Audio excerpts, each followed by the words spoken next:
Hey my watchers, welcome. Today we are gonna see.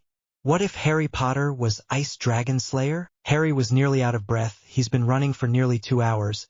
He was shocked that his fat lard of a cousin was still able to keep up. Usually Dudley would give up after the 5-minute mark. However, today was especially different. Today was Harry's birthday. Well, almost tomorrow was his birthday, but today was the day before his birthday, and it was always like this.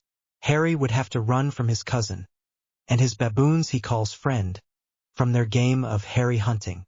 Harry made a dash at the woods, where no one dared to enter. As soon as his foot stepped on the woods, he felt himself drained, not physically, but magically. He felt as if he'd been on a very draining duel, but he didn't dare stop. He knew if he did, he would get the beating of his lifetime. Harry still couldn't believe they found out about his dogfather's death. Now he no longer had any leverage over them. The beatings were more severe, and the chores were more straining. He risked it and turned around to see his cousin and his posse stop. He knew it was too early to count victory, so he kept running, until he tripped on a branch and fell on a thorn bush. He then proceeded on falling down a hill, getting scrapped and wounded each passing minute until he came to a stop by hitting a trunk. He laid there coughing out blood. He felt pain coursing through his body. You sure know how to start your birthday, Harry, he thought to himself, as he laid on the floor panting and breathing heavily. First a giant breaks into the island you're living in, then get broken into by the Weasley twins and that idiot of Ron. After that, you blow up your aunt and run away. 2 years ago, a huge Death Eater raid happens during the Quidditch World Cup. Last year, Dementors attack, and you're in need of rescue. And now you're 16 and you've managed to get yourself wounded and have thorns in places they really shouldn't be in, he thought, as he went through the last 5 years of his life ever since. He was told he was a wizard. He's been having horrible luck each year. His life was in danger, in and out of Hogwarts. Sure, he loved the rush of the adventure, but almost dying not once, but nearly 3 times was too much for him. He closed his eyes as he finally caved into the exhaustion, not realizing that he now turned 16. He didn't feel as the chains on his core broke, his magic overflowing out of him in a silvery white light, as it surrounded him in a magical cocoon. The magic began healing all of his wounds, even from the last 16 years. All the malnutrition, years of being stuck in a cupboard, and endless chores that left him weak now gone. He also didn't notice that his clothes began to fill out. His once 5 feet 4 inches thin figure now outgrew it. He now stood a good 6 feet 2 inches. His muscles filled out, giving him an athletic build, not too muscular but also not too thin. Not only that, but his clothes seemed to flicker. First they look normal, a simple white t-shirt and cargo pants. Next thing that appears is a black wing armor along with a sword on his right hand. Then it flashes to aquatic-like armor, which covers parts of his body in a sea green and sea blue armor. He has a crown on his head. He also has an aquatic-like sword to go with the armor. Then his armor changes to a more flame-style armor. He also had a black and crimson red flame-type blade. Finally, his armor changed to a more softer-style armor. He was covered in a light blue chest plate with a black trim, with only one shoulder pad on his left. He had black with blue trim gauntlet that reached his elbows, and black with blue trim leg armor. Under the armor was a black acromantula silk clothes. His wand then flew to his hand, and split in half, one on each hand, and it grew to be a sword. The sword on his left was long, it stood near his hip, it had a black handle, the hilt was designed as a diamond shape, with the blade with a huge lightning-shaped bolt down the middle. The other was the same like the first except had a half snowflake-like handle, and down the middle was the end of the snowflake. Both swords were emitting power. The one on left let out sparks, while the one on his right let out a white mist. His clothes then returned to normal, and the cocoon finally broke, leaving him lying on the ground. But the cocoon seemed to have created an ice-blue magical seal around him, and water began to come out of the seal until it formed an ice-blue dragon, with sea-green eyes. I have found you at last, after nearly 3 centuries of search. I found you, it spoke, letting out a fanged grin.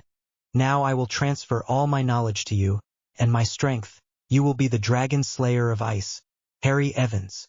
Somewhere 200 miles away, Neville has just woken up from his own cocoon. The once chubby 16-year-old now stood a good 6 feet 2 inches. He also had a muscular athletic build. However, his wand had broken into 4 equal pieces and each piece turned into a special key. The first 3 were golden, while the last one was also golden but it had a more darker tone to it. The first key had the astrological sign of Aries. The top of the key had horns on both sides, and the key end had a wool-like shape. The second key had the sign of Scorpio. It had the scorpion's tail as the top, and the key's end had a pincer. The third key had the sign of Gemini. At the top it had 2 faces, one was smiling, the other was sad. And at the end of the key it had a harp shape. Finally the last key had a crossed sword sign on the top, with wings on both ends. At the bottom of the key it had an insignia of a wing-like style with a droplet of water on the end. His hazel eyes were finally adjusting to the light from his four-poster bed. His room was bare, aside from a desk, a bookshelf, his closet, and his drawer. He slowly got up and got out of bed. He then made his way towards the bathroom. He sighed as he remembered that he was alone today. His gran was out with some of his other family members. He knew that they were talking bad about him, and his gran, his guardian, joined them in making fun of the chubby wizard. When will she ever love me? He thought as he went to brush his teeth. As soon as he got to the mirror, however, he was shocked to find that his reflection was no longer the same. His eyes widened at the sight. He was shirtless.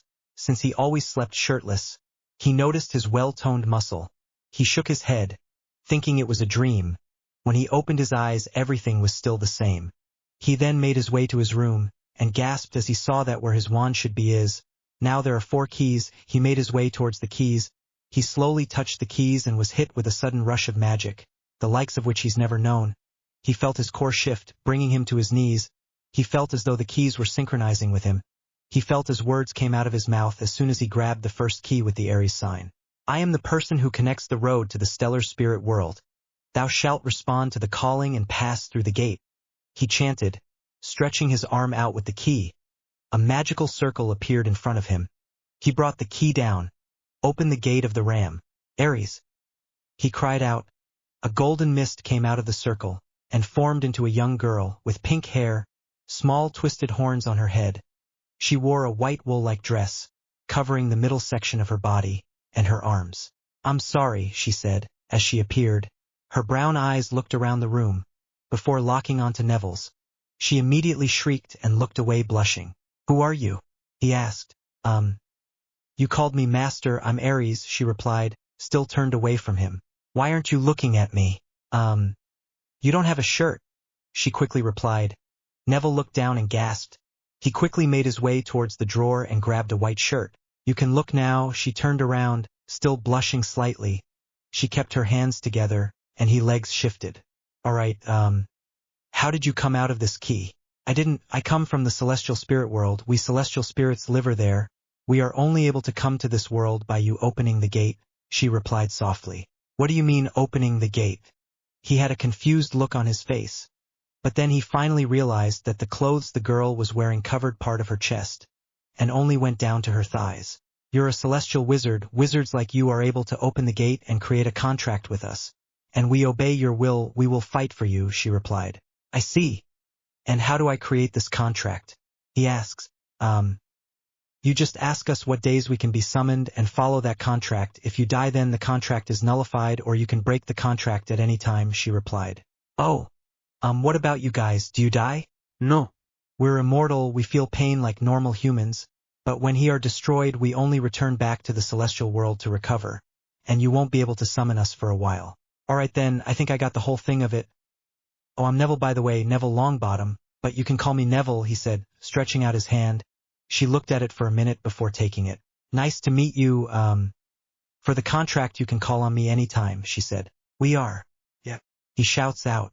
Hello, Scorpio. I'm Neville, he said, stretching out his hand. Nice to meet you, Neville. So are you my new master? He asks. I guess I am, but I don't like this whole master thing. How about we just become friends? He replies, smiling sincerely at him. Haha, you're different from my former wielders. I like you, kid.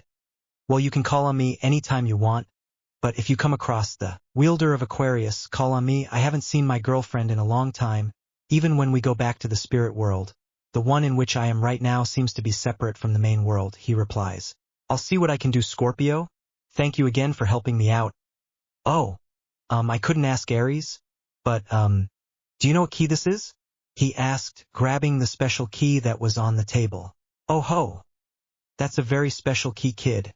Only celestial wizards with enough magical power can summon it, he replied, whistling in admiration.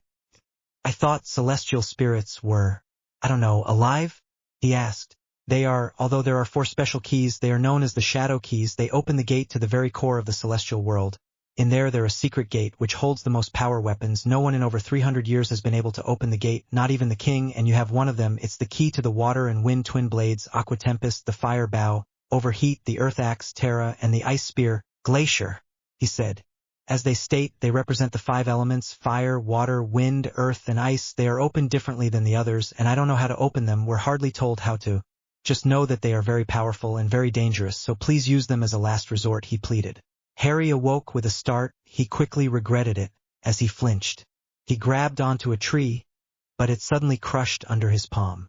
He got up carefully and made his way towards the sound of the rushing water. He found himself walking differently.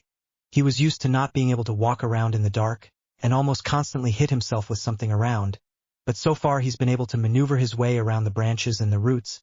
He also noticed that everything looked clearer now, not hazy or even too narrow. Everything popped, as if he had high-definition glasses. As soon as he got to the river, he bent down to see if there were any markings. He felt pain all over his body, but he didn't smell that Cooper smell of blood. What looked back at him in the river nearly made his heart skip a beat. Looking back at him was the most stunning-looking teen ever. His raven-black hair tamed to his shoulders, his emerald-green eyes popped out more on his olive skin, all feminine features gone, although he still had his mother's jaw and grace. He got up and inspected his body more closely, and noticed the muscle he was packing. He also noticed that he was taller than usual. He also felt strength he never knew he had. I wonder what happened. I remember falling, but that's pretty much it. What time is it? He wondered as he made his way back to where he was, to find any clues to what happened to him. Once he got there, he felt something within him stir. It wasn't his magic. As a matter of fact, he couldn't feel his magic anymore. There was something there, but it sure as hell wasn't his magic. It was something foreign, but somehow familiar, until finally words came to his mouth that he never heard of. Ice dragon's roar. He cried out as he sucked in a lot of air. A ice-blue magic circle appeared in front of his face, and he blew it out. A silvery blue-white mist flew out of his mouth as a tornado. There were ice shards in the tornado. As it hit the trees, after he was done, everything was covered in a beautiful coat of ice. They looked like crystals. He went over the ice and found it perfectly cool. It didn't seem to affect him in the least. He broke off a iced leaf. He then began to bite on it. It felt cool. The sensation was like it was fueling him, making him stronger. I wonder what that was. I'll ask her. He paused for a minute. He had been holding back tears. The betrayal was still fresh in his mind. Flashback begins. I can't believe I had to go through that. It was totally barbaric. He had one stupid dream about our father, and now he thinks he can see into the future. That's completely mental. A voice both boys recognized at Ron's. I know what you mean, Ron. It was horrible. I had to fight off Death Eaters. I'm so stupid for event thinking Harry would be qualified to teach us how to defend ourselves. The only ones who actually kept their ground was Neville and Harry. I'm still shocked Neville is better at spells than me. Both boys knew that was Hermione just now. God, I don't even know what I saw in him. He's nothing but a angsty boy. He's too damaged for me. But anyone else can have him. The girl they knew as Ginny announced. Harry felt his heart break in a million pieces. The 3 people he felt closer to were talking behind his back. Harry, what do we do? Neville whispered. I don't think I want to know Enem. He was immediately silenced by the 4th voice. I don't care what you think of him, you are to stick with him, is that understood? Keep giving him those compulsion potions, and the numbing potions. I want my weapon nice and ready to face Voldemort. I won't have you 3 back down now. I've paid you 3, especially you and the whole Weasley clan, to keep face with Harry. I'm glad it's coming out his money, the voice of the unmistakable Albus Dumbledore. I need him to be able to do anything to please anyone, to die for his country. That's what his role is, and once it's done, I will bask in the glory, and you can say you were his friends. That's all fun and all, but where does Longbottom stand in all this? He's been spending more time with Harry. They've become like best friends. What are you going to do about him? Ron asked. Well, it's simple, have him either join us or die, Albus replied. I highly doubt he's going to agree. You know how that kid is. He's more loyal than a blood puppy. Ron replied. Oh, come off it, Ronald. All we need to do is put some loyalty potions in his drink, and Viola, instant Robineville, who will do anything to make sure Dumbledore's plan comes true, Hermione announced. All right, but when will we be able to do that? We leave tomorrow, Ginny asked. How about I start to visit him and take some of Mom's pumpkin juice?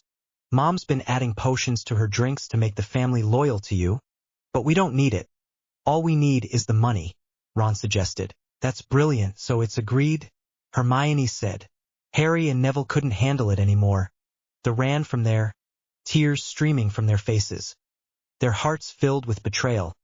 They made their way towards the common room and cried their eyes out. Flashback ends. Harry knew that he and Neville couldn't stay here anymore. They couldn't stay in this country anymore. He decided that he needs to go to Gringotts. It'll be hard to take his money away. But he had to get away. He made his way back to Private Drive. He looked around. It was already nighttime. He knew the Dursleys would already be past their bedtime. As he got closer to the house, he overheard 3 different types of snoring. The growling, that was Vernon; the soft horse-like, that was Petunia; and the one that sounded like a wounded cat drowning, that was Dudley. He decided to climb his bedroom window. He swiftly and gracefully made his way up to the window, grateful that he left the window unlocked. He got in and nearly cried in terror. Hedwig, his most loyal friend, his first familiar, dead. She had a broken wing, and the neck was snapped. Harry cried silently. His determination to leave this prison even greater. He got his trunk and put everything in it. He opened his door and made his way towards the kitchen. There he took all of Dudley's snacks, the money in the cookie jar. It was close to £5,153. He was glad he knew about this. He then went back upstairs, opened his cousin's bedroom and grabbed everything he could get his hands on that he would need. He took the money from underneath Dudley's floorboard. It was £8,695. Dudley, although a fat ass, saved all the money he received. He then grabbed some clothes that were better looking than his. He was glad the lard was a heavy sleeper. I hope you go to hell, fat ass, he snarled, as he then made his way towards his aunt and uncle's room. Here he had to be extra careful. Petunia was a light sleeper. Even the slightest loud noise would wake her. But the good thing was that if the sound stopped, she would go back to sleep within 20 seconds, Harry counted. He went over towards his aunt's drawer and opened the last drawer, which was her sewing kit. He was glad he had to sew. Then he noticed that her jewelry box was opened. He then noticed a necklace he once saw when he was a little boy. He grabbed it and gasped loudly. He then cursed silently as he ducked quickly into their closet.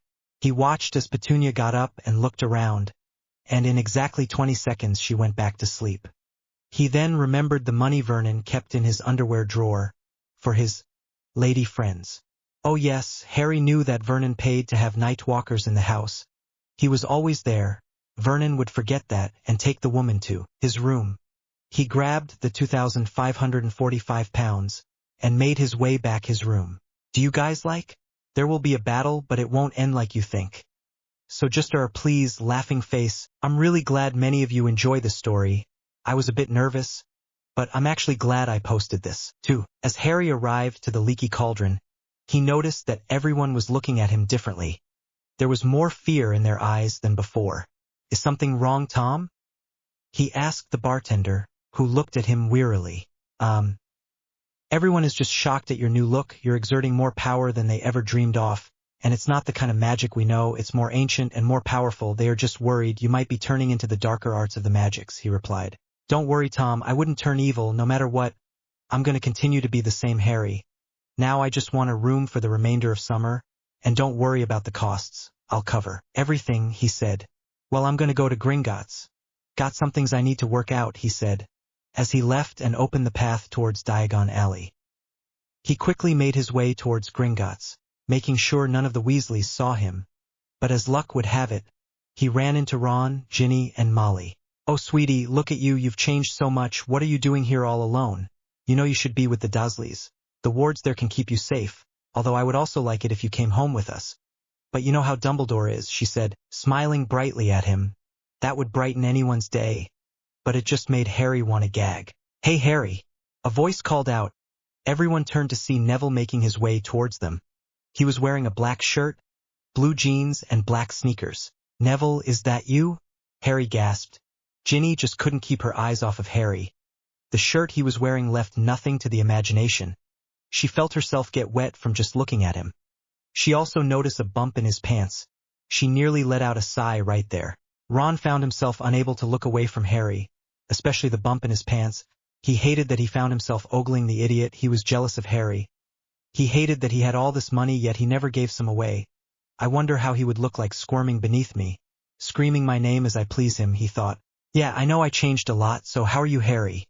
I'm not the only one that changed, we're now the same height, he smiled as he took a better look at Harry. He had to admit Harry was physically appealing, but he never thought about Harry as something other than a friend, besides he was straight. Yeah, hey, you want to come with me to Gringotts? I have some business to attend to, and I'm gonna need some help with the whole political stuff, and since you told me you had some experience in that, I was wondering if you could help me, he asked. He couldn't help but feel a small blush appear on his face. He didn't tell anyone, but he was actually gay. He thought Neville was cute, but he only saw him as a friend. Sure, why not? I was going there myself as well, he replied. He felt a slight hint of anger when he saw both Ginny and Ron look at Harry, as if he was a piece of meat. He hated having to fake being their friend when they overheard them. Harry, why didn't you ask me for help? We may not have money, but we do know about financial things, Molly offered. So, Mr. Potter, you want to make a withdrawal? I can't understand why, Ragnarok asked. Looking puzzled, the three, Ragnarok, Neville, and Harry were sitting in a marble room. It's just that I don't want to be here anymore. I want to find out what this new power I have is, he said. He was hesitant at first to reply, but he trusted Neville more than anything. And what new power is that? The goblin asked. I don't know how to explain it, but I'll show you, he said as he closed his eyes and let the magic flow to him, filling him with the cooling sensation. Ice Dragon's Iron Fist. He called out as his right hand was covered in a silvery blue-white mist. He jumped as high as he could, which was a good 23 feet. The room is at least 54 feet tall. Then he dived down, his fist exerting a brilliant spiral. He punched the ground and a whole floor was surrounded in ice, with icicles sticking out of the ground. Wow, Harry, that's so cool, Neville exclaimed. They even have guilds where you go and train. Some guilds there treat you like family, he said. That's so cool. But what type of magic is there? Harry asked. Oh, a ton. There's Dragon Slayer magic, which is what you have. There's a ton more, but Dragon Slayer magic is really rare.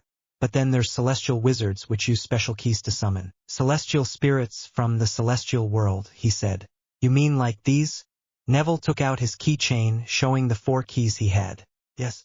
My word, this is the first time ever that we have 2 different outer plane wizards here, he bowed slightly. So about our money? Harry asked. Yes, here's both of your financial records, he said, handing them both a piece of paper. Neville looked at his record, and nearly ripped it in half. He was beyond furious.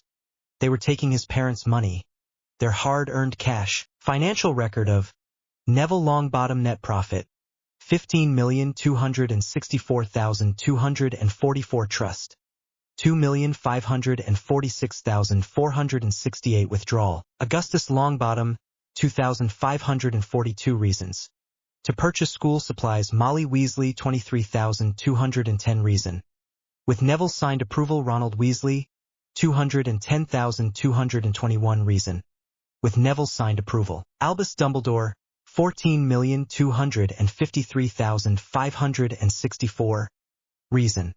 With Neville's signed approval, transfer, Weasley Vaults, 2,140 monthly for 5 years. Dumbledore Vaults, 564,150 weekly for 6 years. Granger Vaults, 2,216 yearly for 4 years. How could this have happened? I never authorized any of these. As being Lord of the noble and ancient house of Longbottom, I never authorized any of these transfers and withdrawal, he snapped at the petite goblin. I'm so sorry, Lord Longbottom. We will take back every money they own and then some. Please accept our sincere apologies, he said, anger flaring the goblin's body.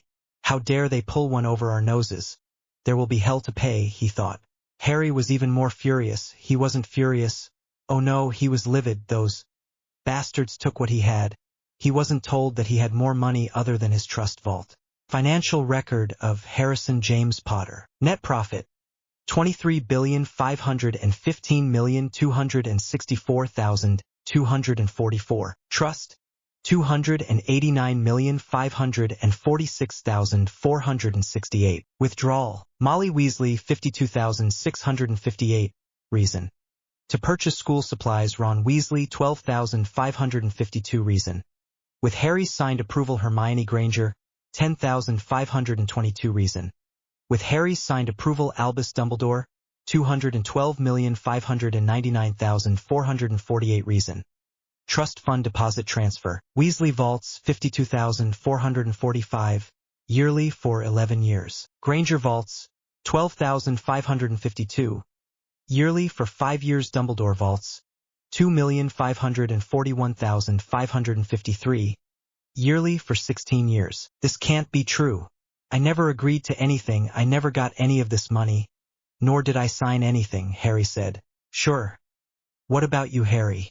Neville asked, handing over his right index finger, wincing slightly when he felt a pinch on his finger. Fine, I will, Harry replied. He also winced when the goblin took some of his blood. He put the solution on the paper and watched as words appeared. Harrison James Evans Potter, heir apparent to Godric Gryffindor Salazar Slytherin Merlin Emrys Ignotus Peveril. Harry's eyes widened at the revelation. Then they looked at Neville's list and were equally surprised. Neville Luca Smith Longbottom, heir apparent to Rowena Ravenclaw Helga Hufflepuff Morgana Lou Fay Phineas Nigellus Black. Neville couldn't believe it. He was related to 2 of the 4 founder of Hogwarts, and the most powerful mistress of the dark arts. I am honored to name you both, Lord Harrison James Evans Potter Gryffindor Slytherin Emrys Peveril, and Lord Neville Lucas Smith Longbottom Ravenclaw Hufflepuff Lou Fay Black. With these titles you are given rights over Hogwarts Castle. You can literally run the castle, he said. Wow. About this outer plane, how do we get there? Neville asked. I knew you'd want to go. There's a special time you have to go. It's during the midnight of All Hallows Eve, so you need to return on Halloween before midnight, he said. This is great, Harry, we can finally leave this place, he grinned. I know, oh, can we transfer all our money into the world's money? Yes, but all of your heirlooms will have to left here, Ragnarok replied. It might be okay, we'll leave them in your care, Neville said.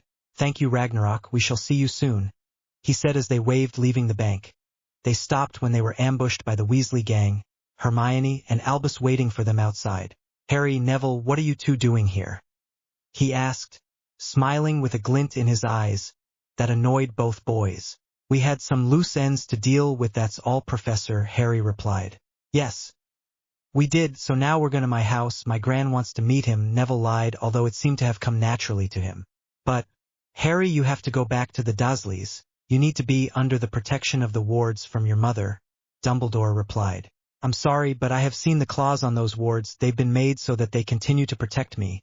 As long as I can call that prison a home, well, I can no longer say that I have never felt at home there, so I, Harrison James Evans Potter, have never and will never recognize that place as my home, so mote it be, he commanded. There was a loud thunderclasp and Dumbledore flew back. What did you do, Harry? Molly exclaimed, rushing towards Albus. I destroyed the wards, they are no longer in place, so whatever happens to the Dursley is no longer my problem, he replied, as both Harry and Neville left the group.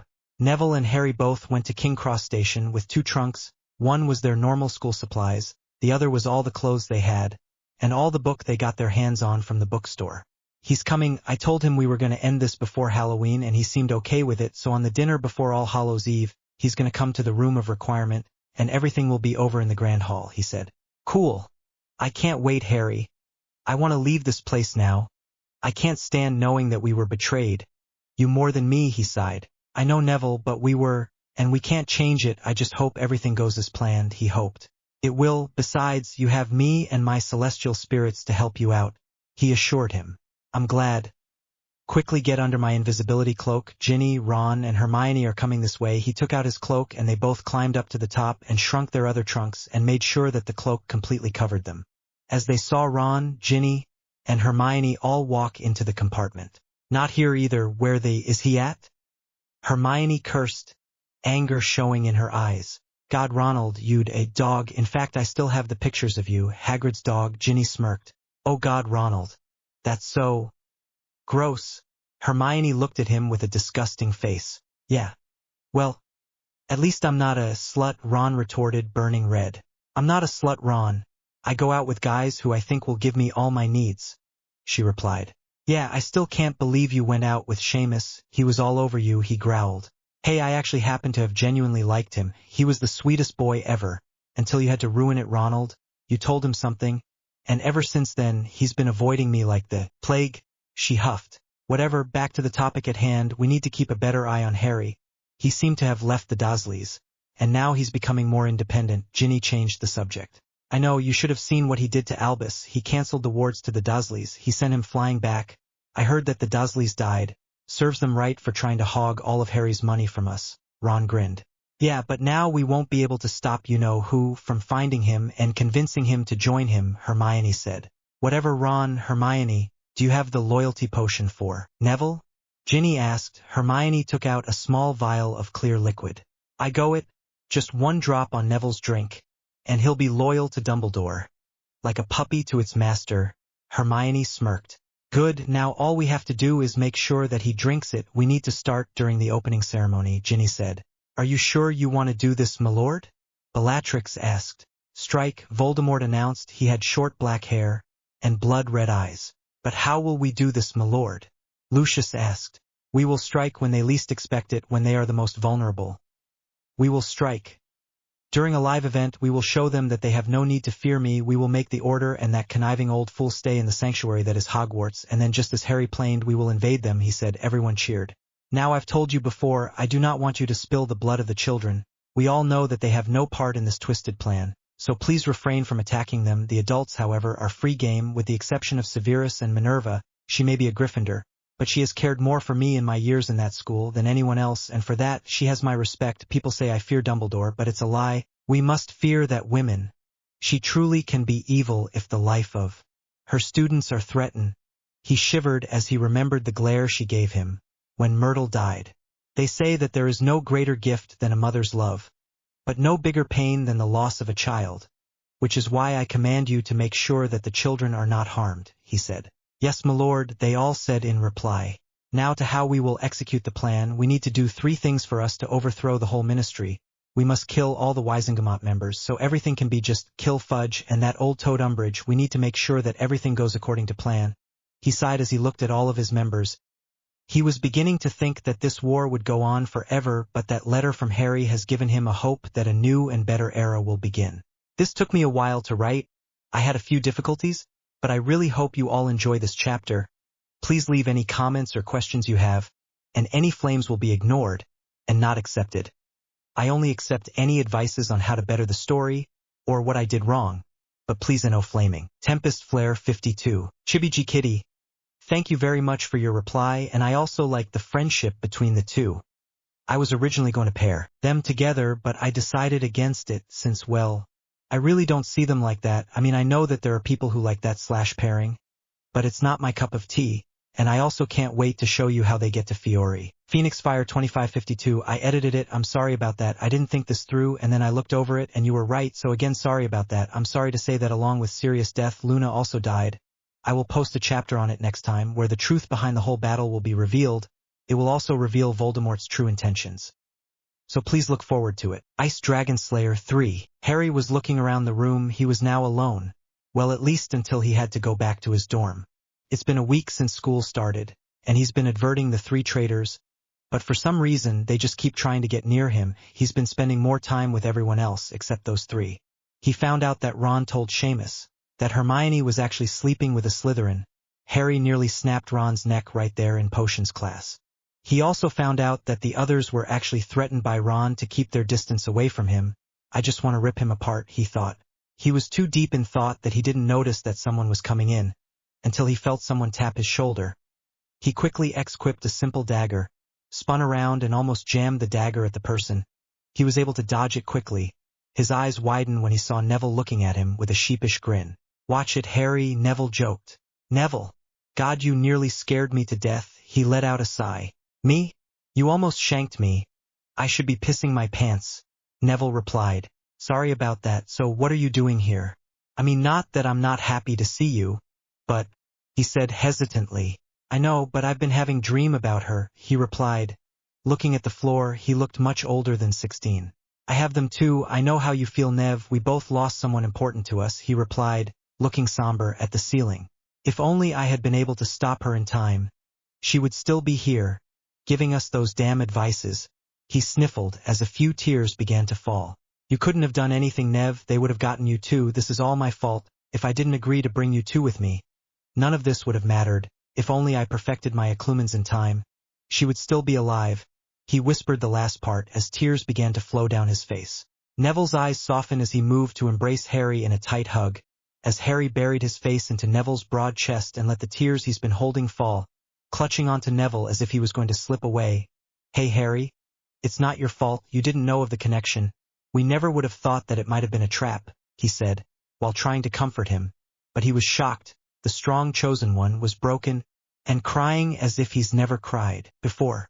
He couldn't help but let the memories flow through him, as he remembered seeing both of their loved ones perish because of the war.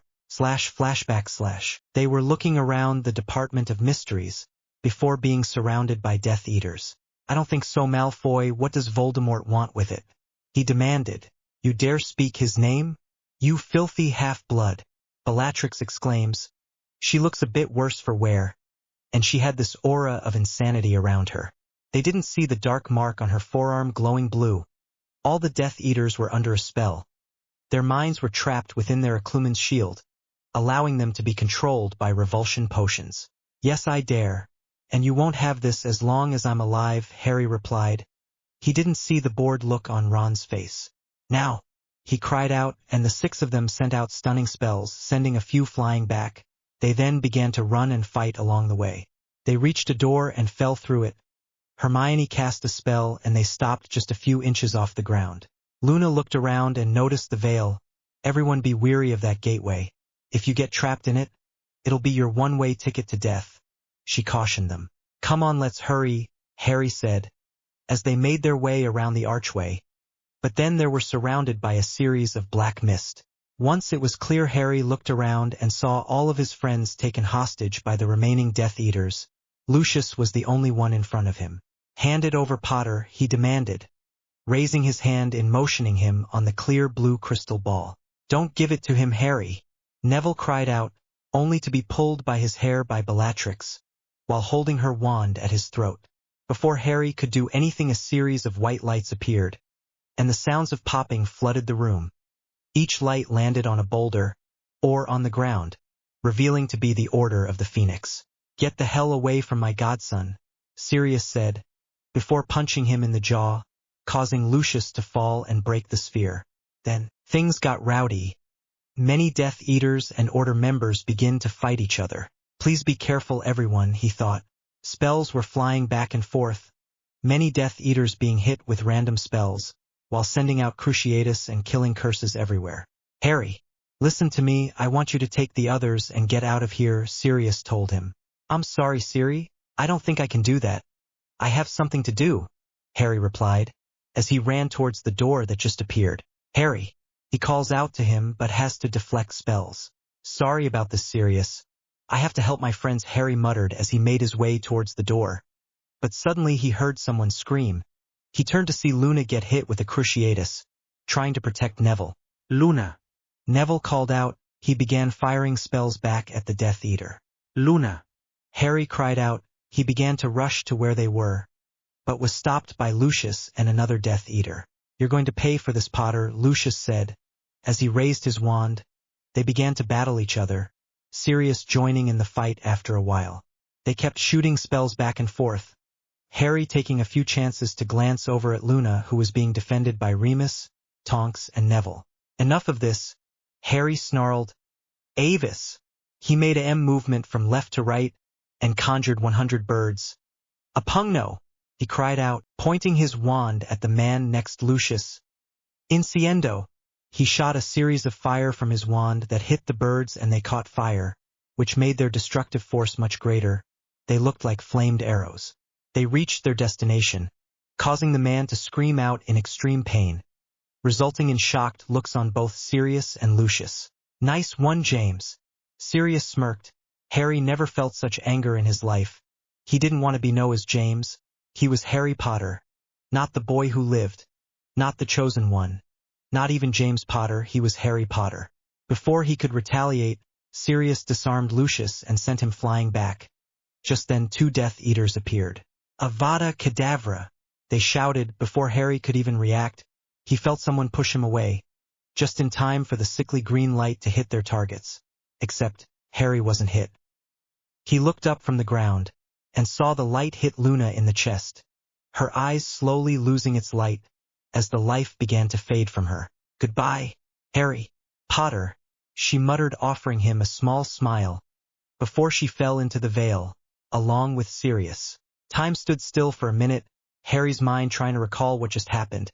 It wasn't until Neville let out a spine-chilling scream. Did it suddenly hit him? She's gone. She died protecting him, just like his mother, just like Cedric. Luna.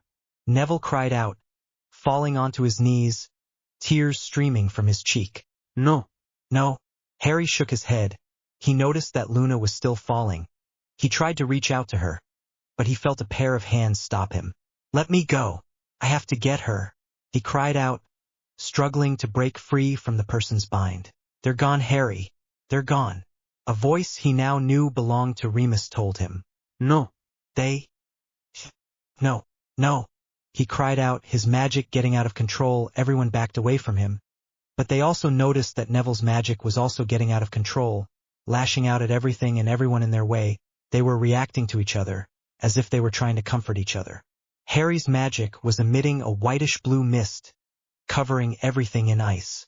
While Neville seemed to emit a golden light, small orbs of light began to appear. What's going on? Hermione asked. I don't know, I've never seen magic like this. It's like their magic is out of control, Tonks said. We have to stop them. Who knows what that kind of magic will do to us and them, Remus said. All right, leave it to me, Moody said. Somnus.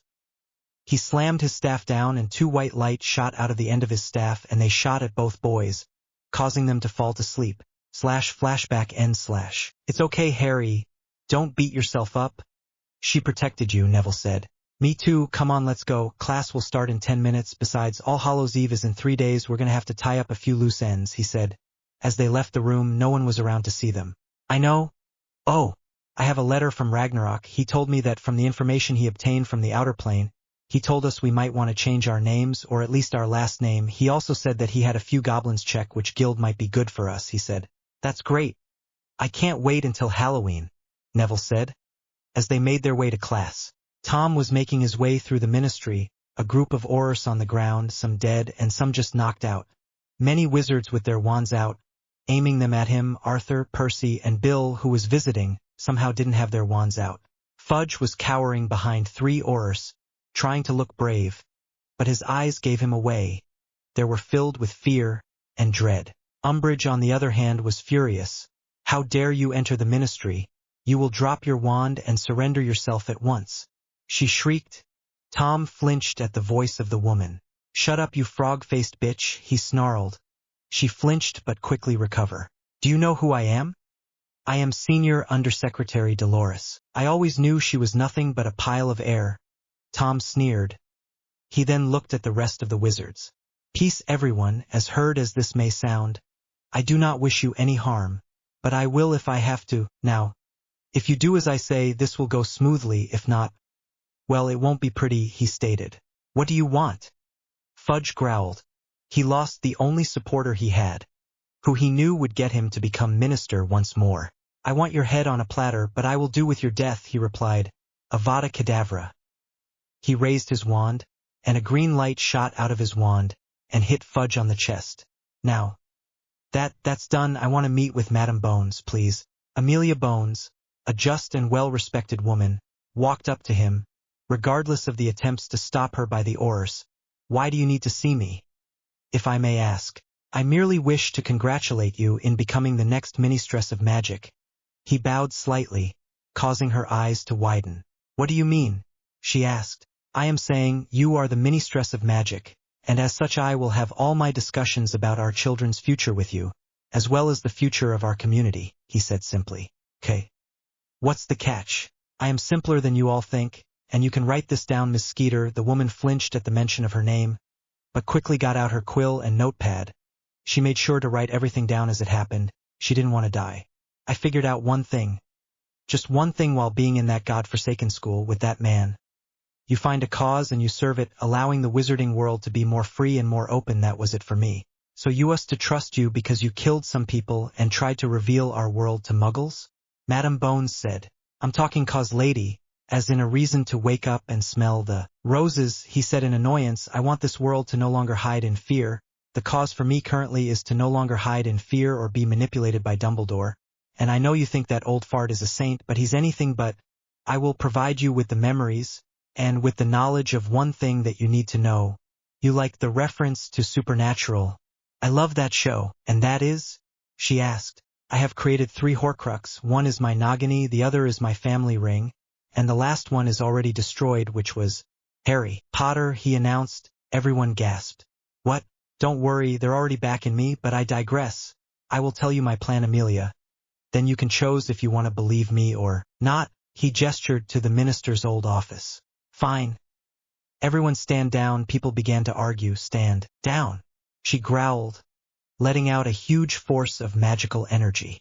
Cool me, Tom. Ho ho. Scary, he smirked, as they both went inside. Neville was ready to burst. People kept asking why he wasn't doing any magic, or why he no longer had a wand. He wanted to tell everyone that he finally had no use for it. But he knew that if he showed his new form of magic, Albus would see it and he'll want to take their magic away, or he'll know that they might go to the outer plane and he couldn't afford it.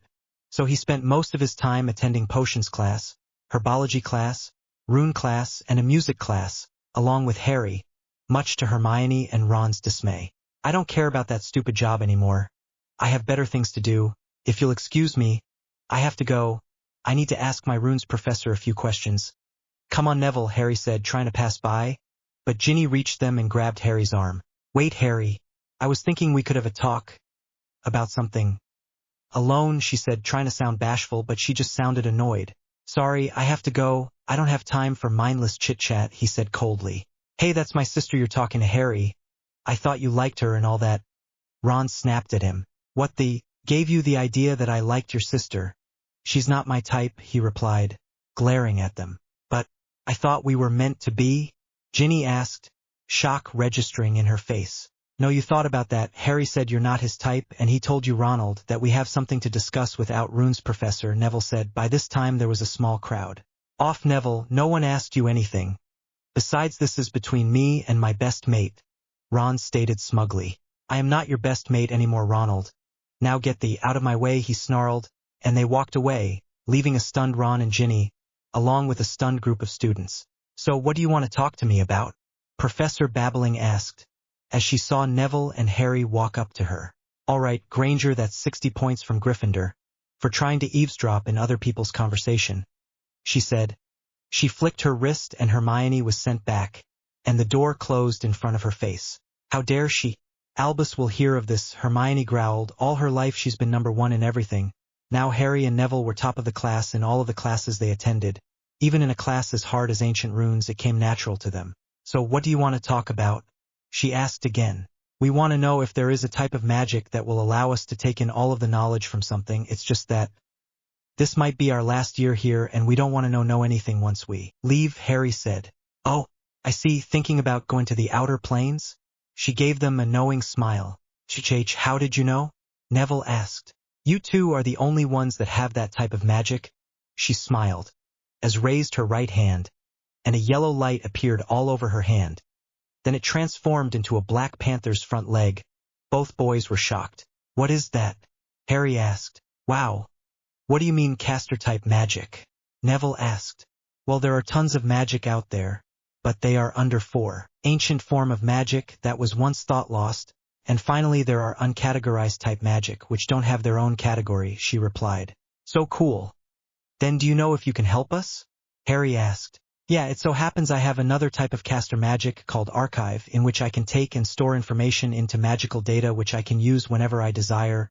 Think of as your own portable library, she said. Cool, so how would this work? They both asked. Well, I would have to know what kind of information you would need, and see if I have it or not, then transfer the information to you, she replied. Well, we want to learn everything about the outer planes, as well as everything on runes and herbology, Neville stated. As well as if you can find any information weapon combat, that would be great. Oh, and higher lever spells, Harry suggested. Weapons? Neville tilted his head in confusion. That's the Fame Emperor armor. It was thought lost forever. Professor Babblings gasped. It's called Requip. It's a form of caster magic in which the wizard can store items in a pocket dimension. Some even store weapons, some clothes, others like Urza Scarlet can even change armor during battle. That's why she is called Titania. She can requip her armor with the highest of speed, she replied. Cool. So can you do it? Harry asked. You insult me by thinking I can't do something this simple, but it will have to be done tonight. I know that All Hallows Eve is in 5 days, and that's the only time you have to go there, so we'll do it tonight and you'll have your knowledge by midnight of tonight, but be ready for pain, this is a lot of information I am going to give you, she told them. Tempest Flare 52. Please continue to read. Guests. Happy and cool. I am so glad you two like this, and I am updating this now. Sorry for the late posting. Bowshead, I'm really sorry. To everyone else. I am so happy that you all like this story. Please Also I said that they won't meet the Fairy Tale Guild until Chapter 5, forgot to mention. This is AU. Harry and Neville are both 16, Natsu, Gray, and Lucy are all 18, Urza and Mirajane are both 19. Also in Fairy Tale World, the whole Laxus thing happened now, it's a month after the whole ordeal, so. Yeah, just so you know, and Juvia will be after a different guy in this story. So again, sorry for the late post, Bowshead. For Harry and Neville were smiling. Things were finally going to go their way. They saw Seamus and Lavender making their way to them. They had a sad smile in their face. What's wrong, Seamus? Harry asked. We know you both are leaving, Lavender said. Both boys' eyes widen. What are you talking about?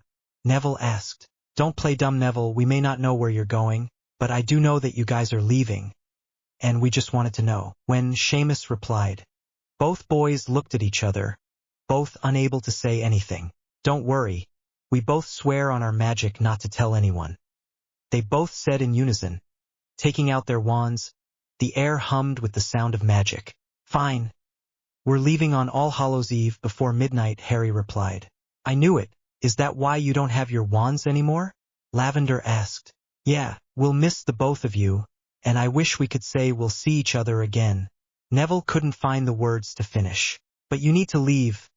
Strangely enough, we understand, and don't worry, we won't tell anyone.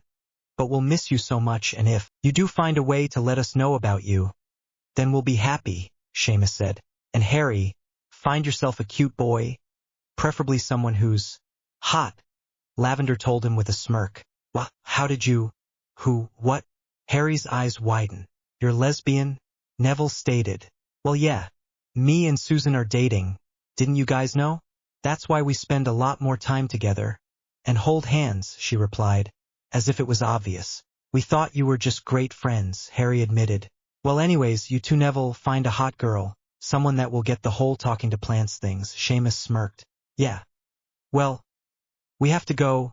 Come on, Harry, Neville said, taking Harry's hand and leaving both teens behind. Sorry about that, bye guys, see you tomorrow, Harry waved. Bye, Harry, Lavender called out. You think they'll be okay over there? Honestly, I don't know, but this is Harry Potter we're talking about, he joked. He can't go 1 week without something bad happening. But I guess that's what's fun about being his friend. Not a single day is boring with Harry around, he smiled. I guess. So they're gonna end this soon, aren't they? Yeah, he won't allow anyone he cares for live somewhere horrible. Not if he can say anything about it, he replied. But at least he's our idiot, he chuckled, as they made their separate ways. Harry was lying down on his bed. Today was the day. He was finally going to obtain all the knowledge they will need to survive, but he couldn't help but worry, if that place will be as adventurous as here. Call him crazy, but he always loved the thrill of the adventure. He liked going on dangerous missions, he just wished he didn't have to be alone. He wanted to go on adventures with other people, who will actually help him, not scream and run away. Yeah, he's talking about you, Ronald Weasley. Harry, are you up? Neville whispered. Yeah, I'm up, are you ready? He asked. Yeah, come on, let's go, Neville replied. They both quickly and quietly got dressed, and made their way to their ancient runes class. Once there, they knocked on the door. Come in, their professor said. We're ready, Professor, they said, as they walked in, closing the door behind them. Okay then, some over here to these circles, she said, guiding them to 2 large circles on the floor. They were just a simple circle made of chalk. Now this is where things get good, this might take a while, so I want you both to sit on the floor and try not to say anything, alright? She paused, allowing both to nod their heads in agreement. Good, and it's going to be a lot of information, but know that this is all I know, other things you will learn once you get there. Now are you both sure? We're ready, they said, with a determined look on their mind. Good. Now let's begin, she said. She raised her hand and magic circle appeared, but with screens and images, another screen appeared, but this time it looked like a keyboard. Okay, I'm going to start the process, this will hurt a bit, but please just bear with it a little bit, she told them. They nodded. She began typing down the information that was going to be required, and who was going to receive the information. 2 magic circles appeared under Harry and Neville, as a series of bars appeared, each saying, "Downloading." "Alright, downloading information." Now, the magic circles began to glow, and the bars began to fill. Harry and Neville had to bit down on their lips to prevent from screaming. They felt as if their brain was expanding far greater than it should. They felt as if their head was going to be split in half. "Just hold on, I'm almost done. What you are receiving are the laws of the Magical Council and Era, as well as what guild would be the best for you. I would recommend Fairy Tale. They seem to be a more family-oriented guild. I'm also transferring all of information on ancient runes, as well as all 7 years of magical spells, as well as some other spells," she told them. "Also, you have new magic in you too. The old magic, although it's still in you, it's very weak, so you won't be able to cast spells to their full potential, like the Patronus Charm and other advanced magic," she stated. "Now, I'm going to give you information on basic hand-to-hand combat, since I don't know which fighting style would be best for you. Also, Harry, I'm sending you additional information on Requip and how to use it, but you're going to need to be taught by someone with that ability." After 30 minutes of non-stop information download, Harry and Neville were on the floor panting, trying to calm the headache in their head and the dizzy sensation. "Wow. Head rush," Harry joked as he slowly stood up. "I feel like my mind's been hit with a sledgehammer." Neville groaned. "That's because I had to insert a lot on information inside your brains. Almost a century's worth of information is in there," she told them. "Wow. Now I understand many things. I thought I would never see a world where civilians and wizards would ever coexist, but they do in the outer plane," Harry grinned. "Good thing we found you before we left next week," Neville said. Harry was also surprised by the sudden increase in his sense of smell and hearing. He also realized that he had a bigger appetite than before. "Alright, it's time, Neville. Are you ready?" Harry whispered. They were in the Grand Hall during breakfast. Everyone was chatting away as the excitement of the Big Hallows Eve party was going to begin. "I'm more than ready, Harry," Neville replied. "Good. Now I'm going to go to our dorms and get our trunks." He got up and made his way towards the dorm. He got near the stairs when he was stopped. He turned around and saw Hermione. Her head down, he noticed tears trailing down her face, her bushy hair even bushier, if that was even possible. She looked up and he noticed her left cheek was swollen, heat radiating from it. "What the hell, Hermione? What happened?" He whispered. He may not like her, but he still couldn't deny his feelings of protection over her. "Okay, what happened, Hermione?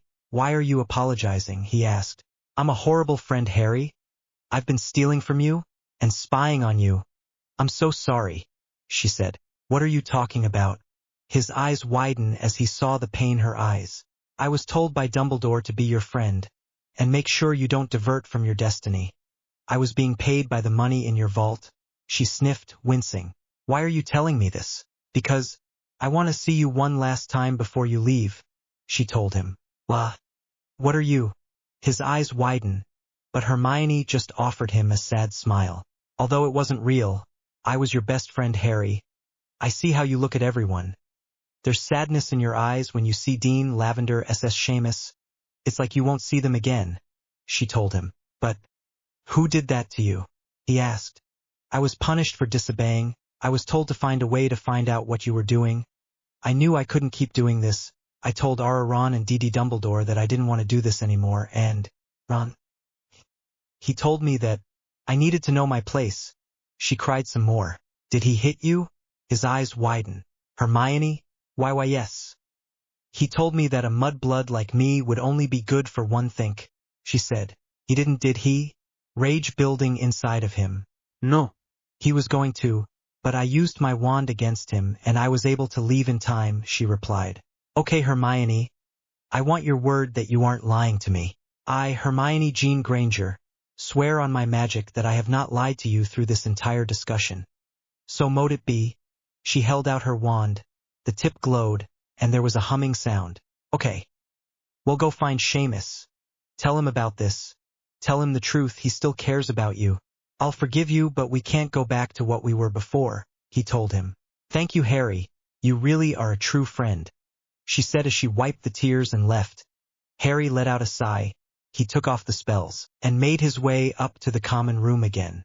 Neville finally reached the room of requirement. Once inside, he found what he was looking for, the vanishing cabinet. He closed his eyes and concentrated hard. The cabinet began to emit power from within it. It glowed dimly, allowing the magic to return. Before the stopped, he opened the cabinet and walked inside. Once he closed it, he felt himself travel through a freeway. until he stopped. He opened the door and was met with an astonishing sight. Tom, and his followers, and Amelia Bones were waiting for him. "Neville, what are you doing here?" she asked. "I'm here to tell Tom that it's almost time," he replied. "You're in on this as well? Okay, then when is this going to start?" "At lunchtime, which will be when the party will happen. I'll get you while Harry distracts them, and then we'll be out of your hair," he replied. "Don't thank me, thank Harry, he's the one that thought about this," he replied. Lunchtime has come, and everyone was having fun. The grand hall transformed Halloween-themed room. The walls were all black, along with a black and white tablecloth setting. The candles were emitting a purplish flame. There were skulls placed on the center of each table. It looked like the opposite of the Yule Ball 2 years ago. "Welcome everyone to our second annual Hallows Eve celebration. I am happy to say that someone very special has decided to open up the party. Please welcome Harry Potter," Dumbledore announced. Everyone began clapping and cheering. Many were in Halloween costumes. Harry walked. He was wearing a black with a platinum trim without shoulder pads, exposing his muscular arms. It had a design of a phoenix in the middle. He wore black pants with a platinum trim shin guard. "Hello everyone. I'm going to start this off with a great Halloween song from the Muggle world. I hope you all enjoy it. Some of you might know it," he said, as he prepared himself to sing, the microphone in hand. The music began playing, and people were a bit weary of the somber music. "Come little children, I'll take thee away into a land of enchantment." A shiver went down everyone's spine. Harry's voice was chilling, with that soft yet somber feel to it. They couldn't help but feel entranced by his voice. "Come little children, the time's come to play, here in my garden of shadows. Follow sweet children, I'll show thee the way, through all the pain and the sorrows." Neville merely smiled at everyone's reactions, although he had to admit Harry's voice was very soft, almost deadly in this song. He was wearing just a pair of black wolf ears and a black wolf tail. He wore black dress pants and a white t-shirt.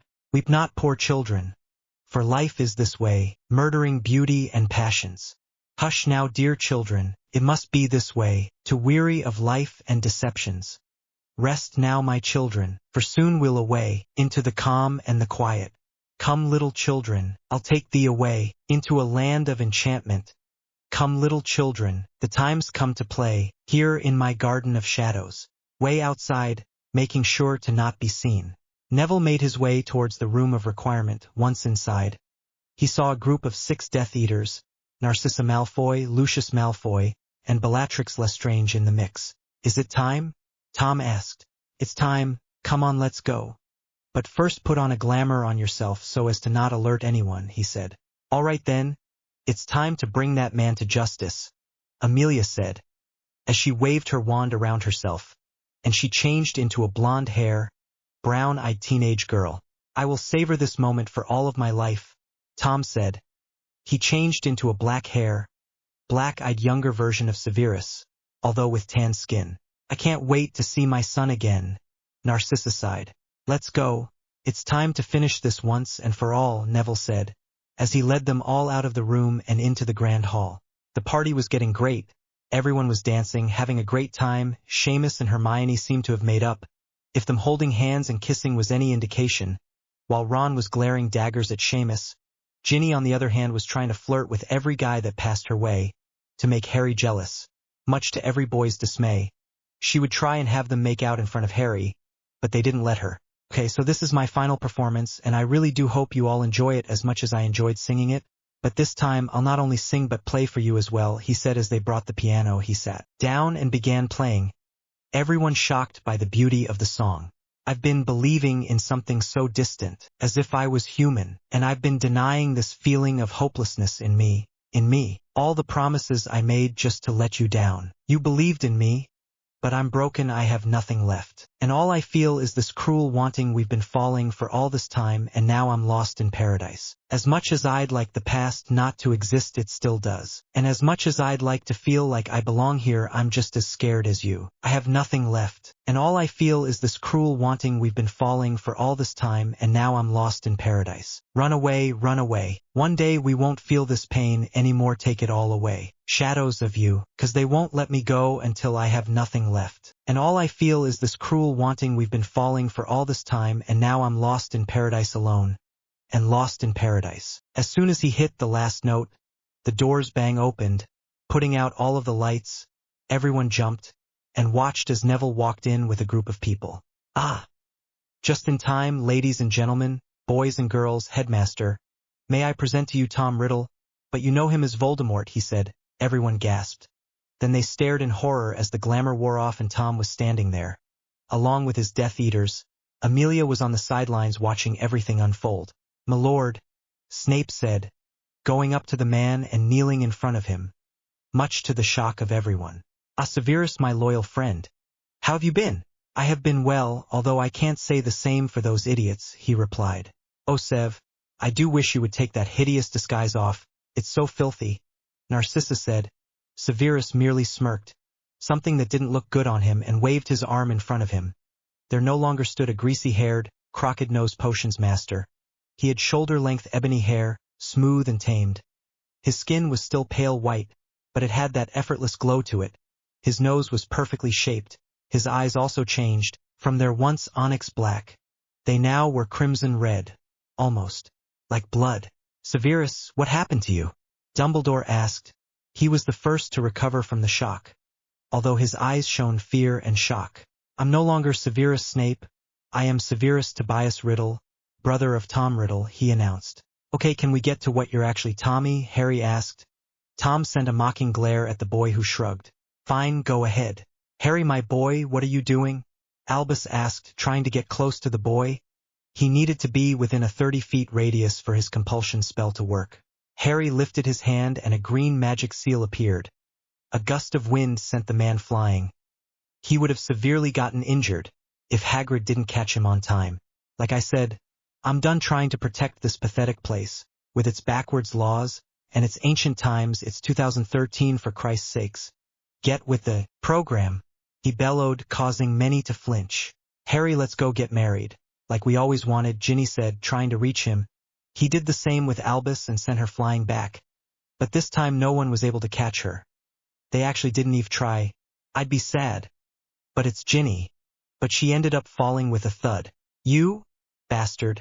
Ron snarled. He was going to charge towards Harry, but a hazel green magic circle appeared under him, and ropes shot out and wrapped around him. They all looked to see Neville's hand sticking out.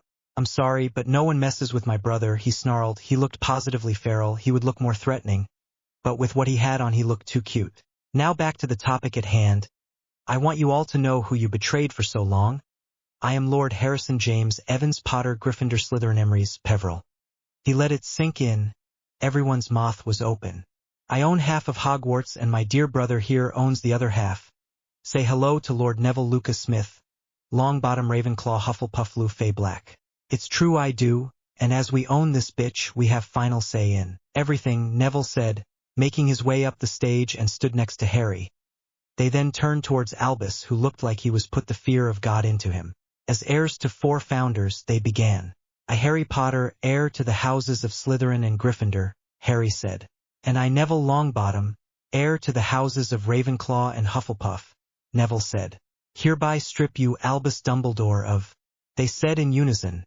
The whole castle began to hum as ancient magic was being used.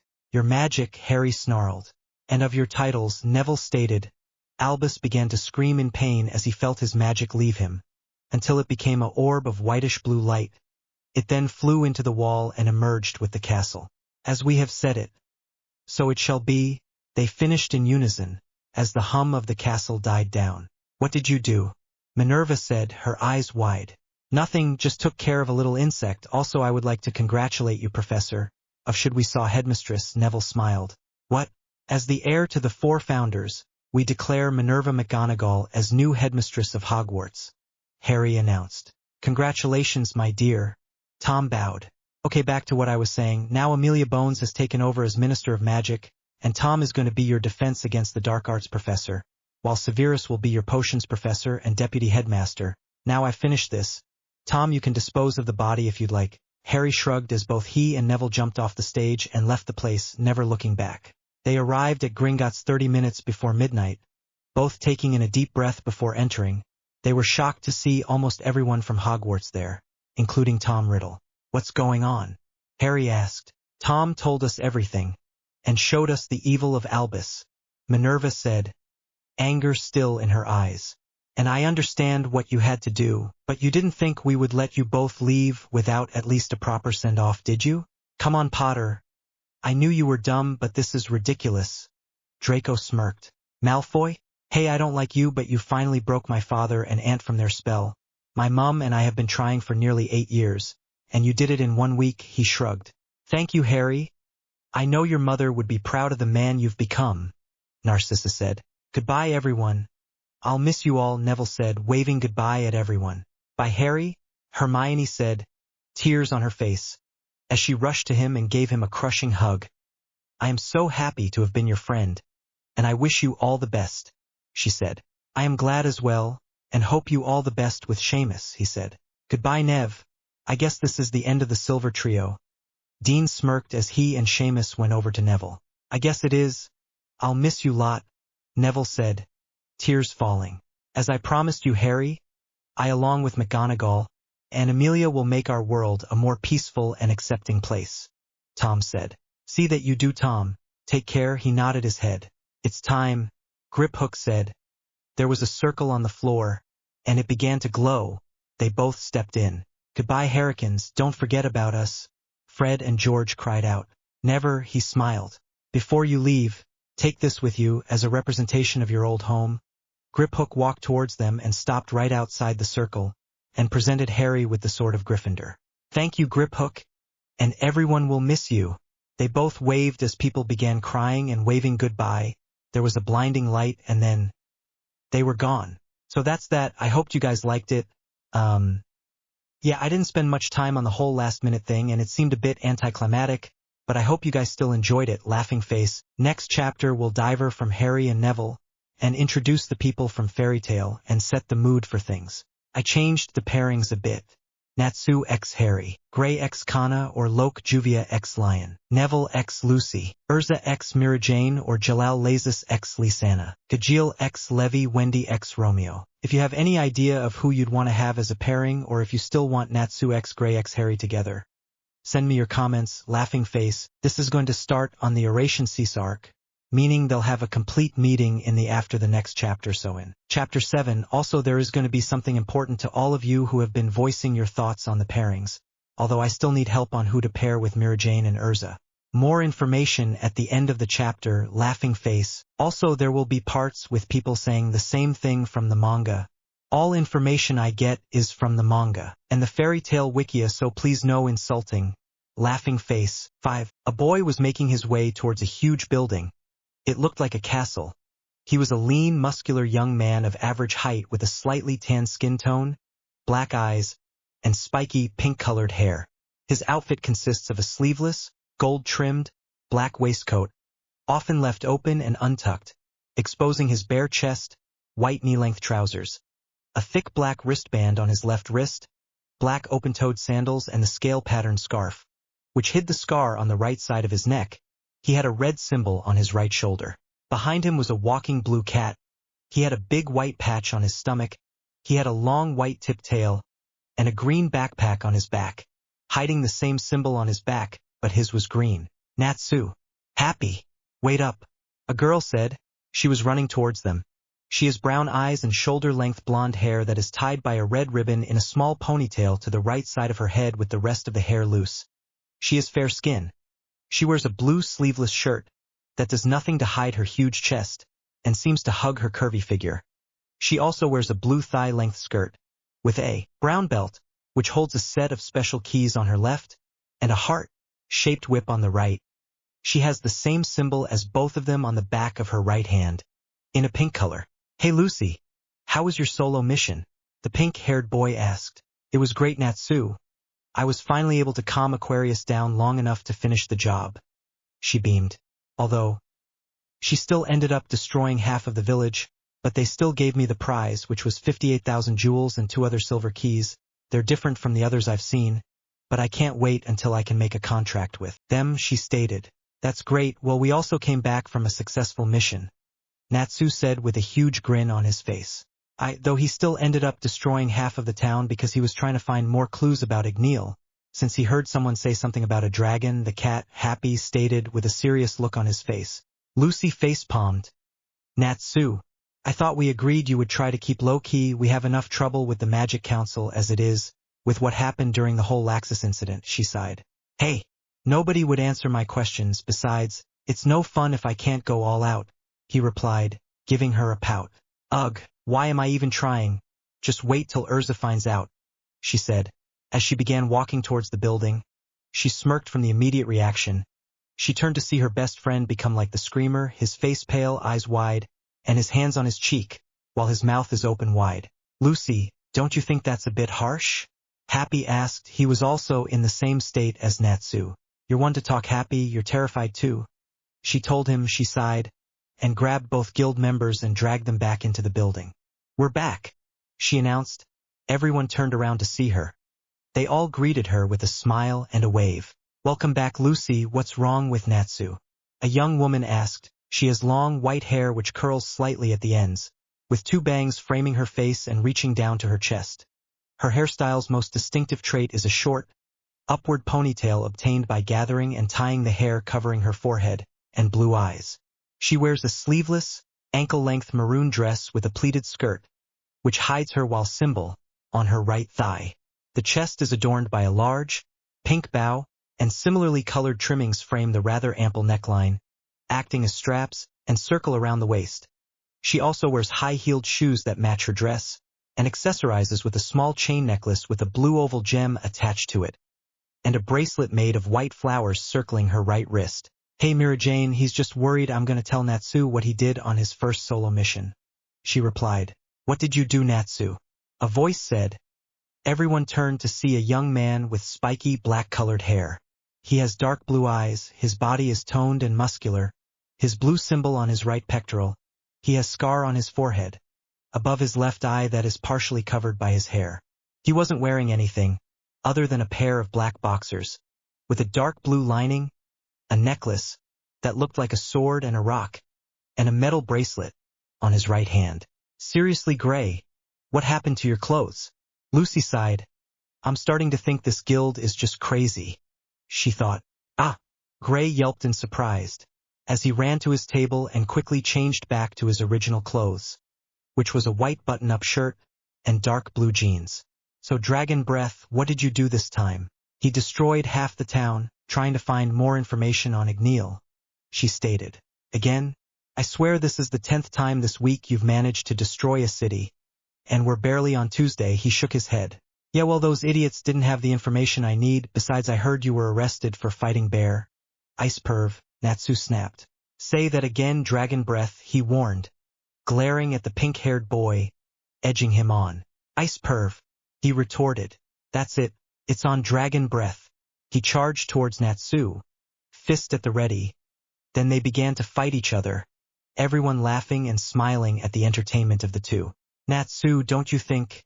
Happy began but was accidentally knocked back, resulting in him hitting a few guild members, which ends in the whole guild fighting each other. Not again, Lucy sighed. But isn't it fun? Mira Jane smiled brightly. Yeah. Lucy replied. Harry and Neville Evans, they changed their last names to become brothers, were making their way around the forest. When they came across a small town, which looked to be in castle setting, they came across a marketplace and rushed to a food stand. Oh God, Harry, look, real food, Neville sighed. Their clothes changed once they arrived into the outplane, or as they say Earthland. Neville's clothes changed. He now wore a dark red sleeveless hoodie, a black wide belt that only went through on belt loop on the left, which had a black leather pouch with his keys, and dark blue cargo pants, and black boots. Harry also wore a black sleeveless hoodie, dark blue cargo pants. He also wears a right shoulder armor attached to a silver chest plate with gold white lining, and black shoes. I know, it's been nearly 2 weeks since we've come here, and all we've been able to eat is some funky and disgusting-looking flying fish, and a poor black bear, which why it would be in the middle of a desert, is beyond me, but like I said, food, yay! Harry smirked. Once they got there, they found themselves surrounded by a group of 4 Rouge wizards, which they seemed to have encountered on a daily basis.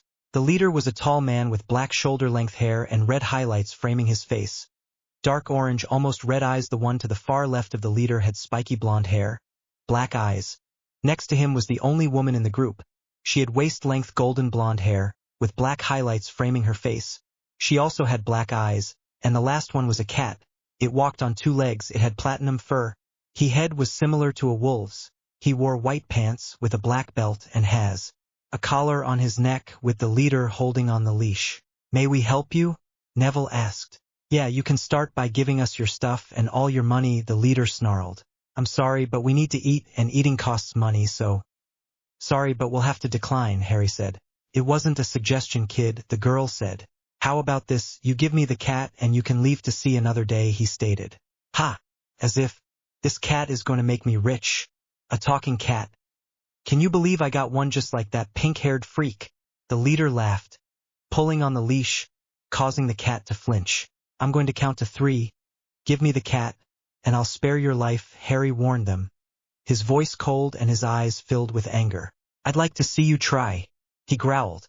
He raised his hand and red magic seal appeared. Blue fire, he cried out. A jet of blue fire shot out of the circle and headed straight for both Harry and Neville. Both of them were able to dodge it easily, since it seemed like the man couldn't control it fully. Open the gate to the Scorpion. Scorpio, Neville cried out, as he raised Scorpio's key. We are yeah. Scorpio cried out as he appeared.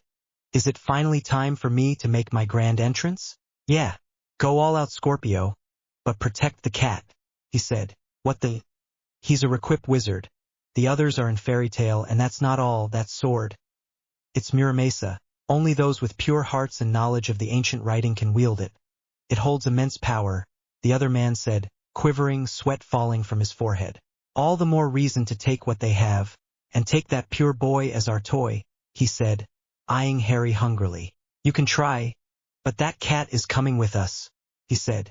You ready, Harry? Neville asked.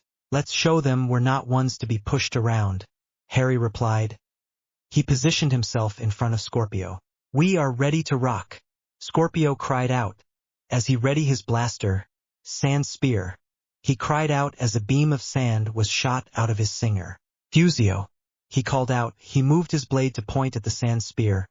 A white light wrapped around blade, and absorbed the attack, morphing the blade into a Dao sword, with the blade a golden brown color, and the handle was black. Torrent Harini, he cried. He made a slashing motion from right to left in an upward motion, and a big sphere of sand appeared. Then he made another slashing motion from right to left in a downward horizontal motion, and the sand rushed towards the group. However, it wasn't attacking the cat. The 3 of them were sent upwards before Scorpio jumped up and smirked at them. He readied his stinger, sand bullet. Barrage, he cried out as series of bullet-sized sand spheres were shot out of them. They didn't pierce them, they were just hit with a multitude of sand bullets. Close the gates, Neville called out. Are you all right? Harry asked, taking the collar off. He then noticed that the collar wasn't a normal collar. He felt it suppress his magic and make him weaker. He threw it on the floor and raised his hand. Reducto, he called out. An emerald green magic circle appeared, and a red blast of magic shot out, destroying the collar. Thank you. I am very grateful for your help, Master. The cat bowed, which shocked both Neville and Harry, although they quickly got over it. What's your name? I have none. I was born without one, but as I grew I was taught by my previous master how to read and write as well as how to fight. I am the only of my kind. As far as I can tell, that can change into a battle mode, he said. Wow, that's so cool, Neville said. Thank you for your praise, Master. I am now at your command, he said. Hey, none of that master stuff, I don't really like it. I'm Harry Evans, and this is my brother Neville. Just call us Harry and Neville, Harry said. Of course, Harry, the cat said. Good. Now as for your name. That's going to be tough. How about? Neville paused to think. How about Eli, Harry said. Eli. I like that, Harry, that's a great name. Yeah, your name is now Eli, Neville said. Eli. I love it, thank you, Harry, Neville, Eli said, smiling at them. Welcome to our little group of travelers, Harry said, reaching out his hand. Yep. Eli said, taking his hand. Okay, now that we've made a new friend. Can we leave? Neville asked. But we haven't even gotten something to eat. Harry pouted. Yeah. We might not be welcomed here, he said, pointing around him. Harry and Eli looked around and saw that many of the stalls were covered in sand, and few were destroyed. But that's not what caught their attention. Everyone was glaring at them. Hee hee. Oops. Harry laughed nervously. Run. He called out as they ran, They watched Eli sprout wings. Cool, he said as they ran off, laughing. Lucy was trying hard not to laugh. Natsu was currently being scolded by Urza. She had long hip-length scarlet hair, brown eyes, a slender figure, although it's hidden behind her armor, which consisted of a breastplate composed of a single piece of metal, decorated with curved lines and a deformed version of Hart Cruise's mark. The right arm of the mark's cross extends to armor's right side, with the mark of Fairy Tale added under the cross itself, which is now lacking the brand's name. The shoulder guards are also larger and more detailed. The waist guard is now composed of only 2 elaborated plates, hanging from a simple belt over a smaller, thinner pair of plates circling her waist. The most visible additions of the new armor are the plated gauntlets extending up to the wearer's elbows, which are covered by elbow guards adorned by protruding metal ornaments reminiscent of feathers, and a prominent armored collar circling there and leaving the front side open. This is made up by protrusions similar to the ones on the wearer's elbows. There is a variation of this particular armor which involves line-less shoulder guards and a lack of metal feather-like protrusions on the collar. Master may be line-8 with you, but I am not, she scolded him. Come on, Urza, you know how Natsu is, Mira Jane argued. I don't care, Mira, he has to know that his actions bring consequences, she stated. I feel sorry for him, Lucy sighed. I happy stated, eating his fish. You're not even worried. You too busy eating your fish? She scolded him. I happy replied. Levy, I'm so glad to see you, so where's Jet and Droy? Lucy asked. They were saying something about a special idea, I don't know, so what's going on? Levy asked. Oh, you know, the same old thing. She replied. Shit, I've been in this guild for too long and now this is just normal to me, oh my poor life, she thought. And here I thought Natsu was finally gonna calm down, Levy sighed. I'm back, he said in straight voice. None of that joking tone he's used to having. His eyes filled with determination. Welcome back, Master. How was the meeting? Mira Jane asked in her normal cheery tone, not even noticing the change in atmosphere. It wasn't good. Redus, can you create the Balam Alliance? I need everyone to pay attention, he said. Redus is a tall man with curly light orange hair and a round torso. He gets up and uses a pen and begins to draw on the air, creating a chat, connecting each smaller name to the 3 big names on the center. In the center there is Oration Cease, Tartaros, and Grimoire Heart. What does this have to do with the meeting, Master? Urza asked. Yeah, the sudden rise in dark guild activity, Lucy said. Yes, it was decided that this development cannot be ignored, and so a guild must be sent to eliminate them, he said. And you had to draw up the losing card as usual, huh? Gray sighed. Fairy Tale is taking up that responsibility? Juvia asked. She had short blue hair, dark blue eyes, pale skin, and a curvaceous figure. She wore a blue and white sleeveless blouse with the Fairy Tale emblem brooch around her neck, elbow-length white gloves, knee-length blue and white skirt, and knee-length boots. Yes. Fairy Tale, Blue Pegasus, Lamia Scale, Kate Shelter. Each of these guilds is to select a number of members. Those members will join forces to defeat the enemy, he stated. Is that? A member said. We can handle those guys alone. Hell, I can handle those guys alone, Natsu growled. Natsu. Master is thinking of the long-term consequences, Urza sighed. Wait. Hold on a minute, we're dealing with just 6 people, right? Lucy asked, terror clear in her eyes. What kind of monsters are they? I'm gonna stop here, so... What do you think? I hope you all enjoy it. I was wondering what arc they should be presented in, so I decided where else, but when they meet Wendy, I'm not going to ignore the Idolos arc, but Harry, Neville, and Eli will be in it as well. Now the moment you've been waiting for. I've decided to keep the Natsu x Harry x Gray pairing. But I'm also thinking about adding Loke into the mix. The 3 would be there for Harry, and then there's the reason behind their love for him. Natsu. Because of something Harry is going to tell him, which will be very important on his search for Igneel, as well as his first impression of him. Gray. Because he feels a connection since they are both ice-type mages, although they won't know about him being a dragon. Slayer until after the Idolos arc. Loke. Because he sees the purity which shines within Harry, attracting him to Harry. So what do you think about the pairing?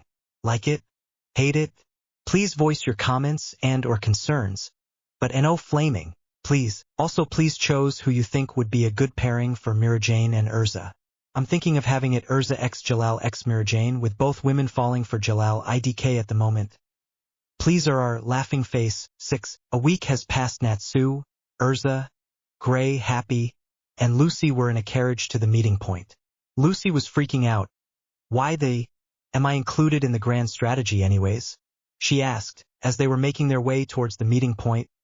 Urza was smiling a bit, Gray was frowning, Happy just smiled, and Natsu just looked like he was about to be sick. Hey, I don't like this either, so don't start complaining, Gray huffed.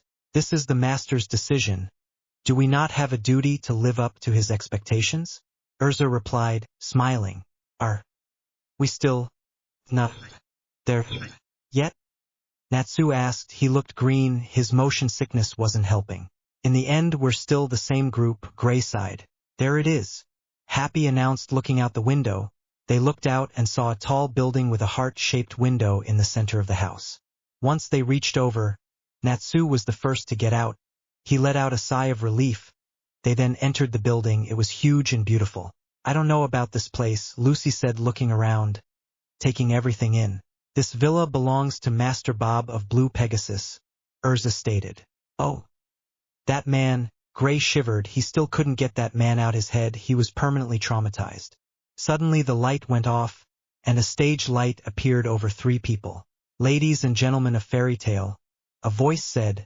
This one was a bit rough and distant. It is a pleasure to finally meet you. Another voice said. This one had a more soft and gentle voice. We are the delegation from the Blue Pegasus. Another voice said. This one was much younger than the rest. The Trimans, they announced. 100 Knight Hibiki, a man said. He is a slim young man of average height with spiky, somewhat messy brownish blonde hair framing his face. He has dark eyes and noticeably long eyelashes. He wore a black suit, a turquoise dress shirt, and black dress pants. Holy Night Eve, the youngest, said. He was a slim, rather short boy with blonde hair kept in a neat bowl cut, with a few wayward strands covering his forehead, and others jutting upwards on top of his head. He had large dark eyes. He wore black dress suit with the Blue Pegasus symbol on its left shoulder, with a cross-like motif on the sleeves and the legs. He wore a light purple dress shirt and black dress shoes. Empty Night Ren, the last one, said. He was a slim young man of average height with dark, spiky hair reaching down to his shoulders, with long strands framing his face, and a short ponytail at the back of his head. Each of his eyebrows juts upwards in a pair of thin spikes, and he's distinguished by his dark skin. He wore a black suit with the jacket left open, bearing Blue Pegasus symbol on its left shoulder, over a leopard-patterned shirt, whose similarly open collar reveals a small metal necklace circling his neck, and polished, dark dress shoes. They're so cool, Lucy said. She glanced over to her side, and let out a sigh. Natsu looked ready to pass out or throw out at any minute, while Gray was calling out where his were his clothes. Unlike our guys, she sighed. The trio of men didn't waste any time, and went towards Ezra and began flirting with her as well as with Lucy. It was soon realized that the 3 boys were actually womanizers, each with their own preferences and personalities. My friends, I think that's quite enough, a voice said. It had a sickly sweet tone to it, made Lucy want to run away. Ichiya, Rin called out. Ichiya? Ezra asked, sweat threatening to fall. It has been a while, my dear Ezra, Ichiya said. A shadowy figure was up the stairs. To think that you would participating, she said, shaken. My honey? Lucy exclaimed, shock written all over her face.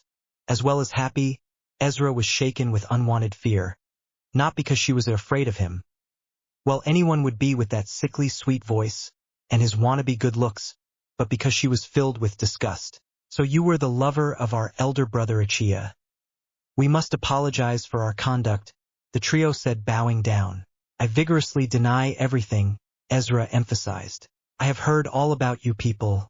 Ezra, Lucy, and the other 2, Ichiya said, making his way downstairs. He stopped in front of the group, before taking in a sniff in the air, doing a series of different poses. He pointed at Lucy, giving her his own version of a charming smile which just looked creepy. Ah. Such wonderful perfume, he said. I'm really creeped out, Lucy said, shivering. Ezra let out a dejected sigh. I'm sorry. I have trouble dealing with this guy as well, she admitted. Though he is admittedly a great mage. Hey, you bunch of insufferable dandies. Kindly keep those hands of yours off of our lovely ladies here, Gray stated. Oh. You men can run off home if you want. I mean, we're more than enough to take care of them, Ichiya said, pointing towards the door. It's been a pleasure, the trio said, bowing down. Are you Pegasus punks trying to pick a fight with us?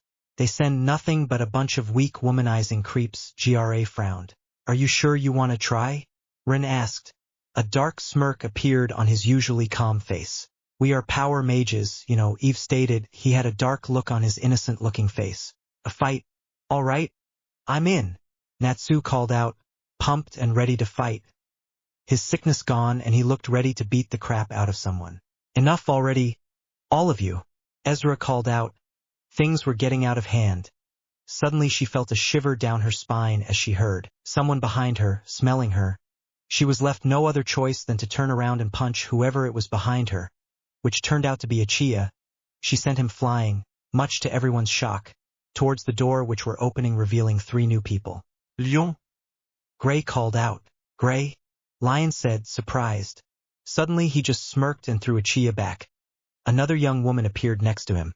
She had blue eyes, pink hair, large chest, and a curvaceous body. Her hair is long and loose, with her bangs falling freely over her head, and she wears a pink dress with black trimmings. She looked at Lucy with disgust. Cherry, Lucy called out. It's time for you to forget all about the past me. Cherry said. I've been reborn for the sake of love. The Trimans called out in horror at the treatment of their mentor, while Ichiya awoke and headed towards Ezra, wanting to smell her glorious perfume. Much to Ezra's horror, as she threatened to slice him if he came near her. Lion and Gray were having a glaring contest. After all this time, they still saw each other as rivals, while Natsu just began to taunt the Trimans, which sent him their own dark look, making them look evil. Cherry and Lucy were also on their own little staring contest, both not liking one another. Lucy hated Cherry's personality. Cherry just plain cannot love Lucy. Jura, Lion said. Jura, Ezra said, shock in her face, as she looked at the man better. That man is, Rin said, the ace of Lamia, Rock Iron. Jura Hibiki finished. Who? Natsu asked, looking over at Happy. He's one of the 10 great holy mages. Happy exclaimed. There was a deafening silence. Even I heard that name. Lucy shook in fear. 3 of the guilds are now assembled. All that remains is the delegation of Kate Shelter, Jura said. Delegation, you say? But from what I hear, they are only sending a single mage, Ichiya said. A single mage? Those asshole are only sending us 1 mage in this crazy mission. Gray snarled. Lucy and Cherry were imagining that the wizard was going to be superpower and super scary. They were already scaring themselves. Suddenly there was a pair of feet making their way towards the group. Ow wow, the person said as she fell. The voice was a petite girl with long, dark blue hair that reaches down to her waist, and 2 bangs framing her face which reach down to her chest and brown eyes. She wears a simple dress with 2 wavy stripes running across the dress and ending in small pointed edges at the bottom. Around her arms and legs she wears wing-like attachments. Her Kate Shelter Guild stamp was located on her right shoulder. Ooh, I'm sorry I'm so late. She apologized. I'm here from Kate Shelter. Name is Wendy. It's a pleasure to be working with you all, she said shyly. A child. Lucy, Gray, and Cherry called out. A girl. Everyone cried out. Wendy? Natsu felt as though he should know her. Harry, Neville, and Eli were looking around their self-made tent. They caught Eli up to speed on everything about them. They were currently in the forest. They were looking for the nearest city, but all they could find was a market village that sold some items. Neville was able to buy a new silver key, which as for the Canis Minor, Nicora, which Neville proceeded to call Nick, it was a white dog, with a black spot on its stomach. Its only defining characteristics was its black eyes, its golden drill-like nose, and it seemed to shake nervously. Harry was able to get a new weapon, although it was pretty tricky to wield and very expensive. Though it didn't put a dent in their money, it was a very unique blade that had different modes. So far he realized its normal mode, and then its explosive mode, which is called Explosion, which changes the form of the blade from a bulky sword to a more thin sword. The blade was a golden-orange color, and the guard was winged-like. There was a black design on the bottom of the blade. Not only that, but it also came with its own armor. It was a metallic with black trimming arm gauntlet, with a sword-like cross on the center and a spiral design around it, knee and shin guards, a sleeveless chestplate armor. It was tight and it fit his body nicely. Underneath the armor was a dark red dragon hide tights, which allowed maximum protection. Thought the only setback was that it took a lot of energy from him. "You're finally back, Harry. I was getting worried," Neville said. As Harry arrived to the small tent he and Eli were at, Harry went off to catch some food. "I got lost but I found a few rabbits, although I don't like killing them. They look too innocent, but I was getting hungry," he replied. "All right, come let's—" They were suddenly interrupted by the sound of something flying over their head. They glanced up and saw a flying winged horse above them. "A Pegasus?" Harry asked. "No, look, it's huge and it's fake. I'm guessing that's from Blue Pegasus," Eli stated. "I remember. Blue Pegasus is somewhere near Fiore, which has the fairy tale guild," Neville said. "Do you think it's going to the Blue Pegasus?" Eli asked. "Who cares? Let's follow it. Maybe it's going to lead us to Fiore," Harry called out. With a wave of his hand, everything was packed, and he quickly cooked the rabbits, and they ate them on the way. Christina was a wreckage. Oration Cease had made their appearance. Angel already announced that they defeated Achia and Jura. "What?" Lion called out. "No way," Ren said. "Are you trembling?" Cobra smirked. "I heard it. We prefer to finish our job as quick as possible," Racer stated casually. "But you guys are on our way." I think one of them is sleeping," Lucy said, looking at Midnight, who was on a flying carpet sleeping. "I never expected them to make the first move," Urza said. Natsu and Gray, on the other hand, dashed towards the group.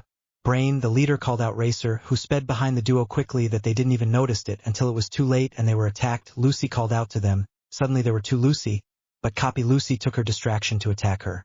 Lion and Cherry began their own attack, but Hot Eye made a movement and the ground under them suddenly got soft and they were stopped. Racer also attacked the Trimans. "Dance my swords," Urza called out, changing her armor, which covered her whole body, but left her neck and her stomach exposed, as well as wings appeared. As she began to attack Cobra, who easily managed to dodge her attacks, as if he anticipated them. Natsu was furious. He looked over at Midnight, who was still sleeping. He let out a fire dragon roar, but it just passed by him, leaving a shocked Natsu, who wasn't able to prevent Racer from attacking. Everyone aside from Wendy, who was hiding behind a boulder, was defeated, but the only one standing was Urza, who was having a difficult time landing a single blow to anyone. As she changed her armor again, and her speed suddenly increased, as she dodged Cobra and Racer's attack. Suddenly Hot Eye made the ground shift and soften. She used her speed to barely dodge the attack, but forgot that Cobra was still behind her, until she felt a piercing pain on her right arm. She turned to see a purple snake bit her. "My snake's poison won't kill you straight away. You'll suffocate in pain," Cobra smirked. As they watched Urza fall, everyone defeated, while Oration Cease stood tall, looking down at them. "You trash. Should all vanish," Brian said. As he raised his staff, a dark purple magic circle appeared and dark magic began swirling around the staff, with a look of horror-stricken faces. "Dark Rondo," he called out as he was about to shoot the spell, but suddenly stopped when he got a better look at the group. "Why did you stop the spell?" Cobra asked. "Wendy," he whispered. Wendy said, shaking nervously, tears beginning to form. Everyone was shocked by what he said. "It's definitely her." "The Sky Sorceress," he said. "Guy," Gray said. "Sorceress?" Hibiki finished. "What is that?" Wendy said, as she crouched behind the boulder, her hands covering her head, and her eyes shut. "Looks like I've picked up something valuable." Brain smirked. As he raised his wand, a dark purple smoke flew out of his staff and grabbed Wendy, dragging her towards them. "Wendy!" Charlie, the cat, called out, trying to reach her. "Charlie!" Wendy reaches out to grab her hand. However, she grabs Happy's hand instead, and they both disappear. "Happy!" Natsu cried out. "Wendy!" Charlie also cried out. "I no longer have business with you, scum. Leave my sight!" Brian cries out as he shoots out his spell. "Take cover!" Run cried out as Hibiki went towards Lucy and used himself as a shield to protect her. Everyone else was also trying their hardest to get out of the attack, but before they could do anything, someone appeared, and pillars of earth shout out of the ground and stopped the attack. "Iron rock wall!" They cried out. There was a huge explosion, and as the smoke cleared, they saw Jura standing there. "Jura!" Cherry and Lion called out in glee. "Oh, just now?" Gray complained. "Where are they?" Natsu called out in anger. As the smoke cleared, they noticed that the group was gone. Wendy, Charlie sighed. We got owned, Rin sighed. They were too strong, Eve agreed. Thank God you're safe, Jura, Lion said. You're wrong, I was in critical condition, Jura replied. As they got a closer look at his wound, it was a very deep wound, and it was nearly close to one of his vital organs. For now Achia's pain-relieving perfume is suppressing it, he said, looking over at Achia, who tried to look not injured at all, despite looking battered and bloody. Come everyone, bathe in my pain-relieving perfume, he said, as he opened a vial, letting out a sweet aroma, making everyone feel calm and collected.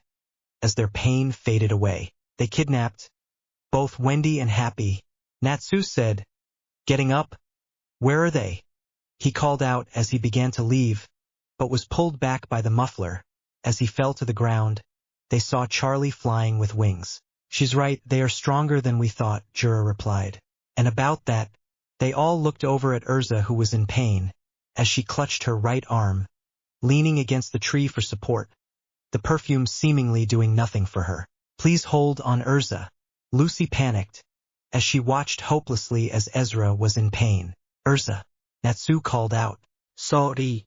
Lucy, may I borrow your belt?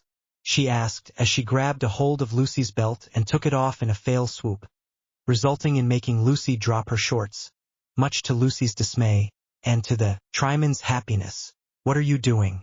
Lucy asked as she picked her shorts up. I'm still going to fight, she replied, as she wrapped the belt tightly around her arm. She made a sword appeared, as she sat down with a piece of cloth in her mouth and her right arm to the side.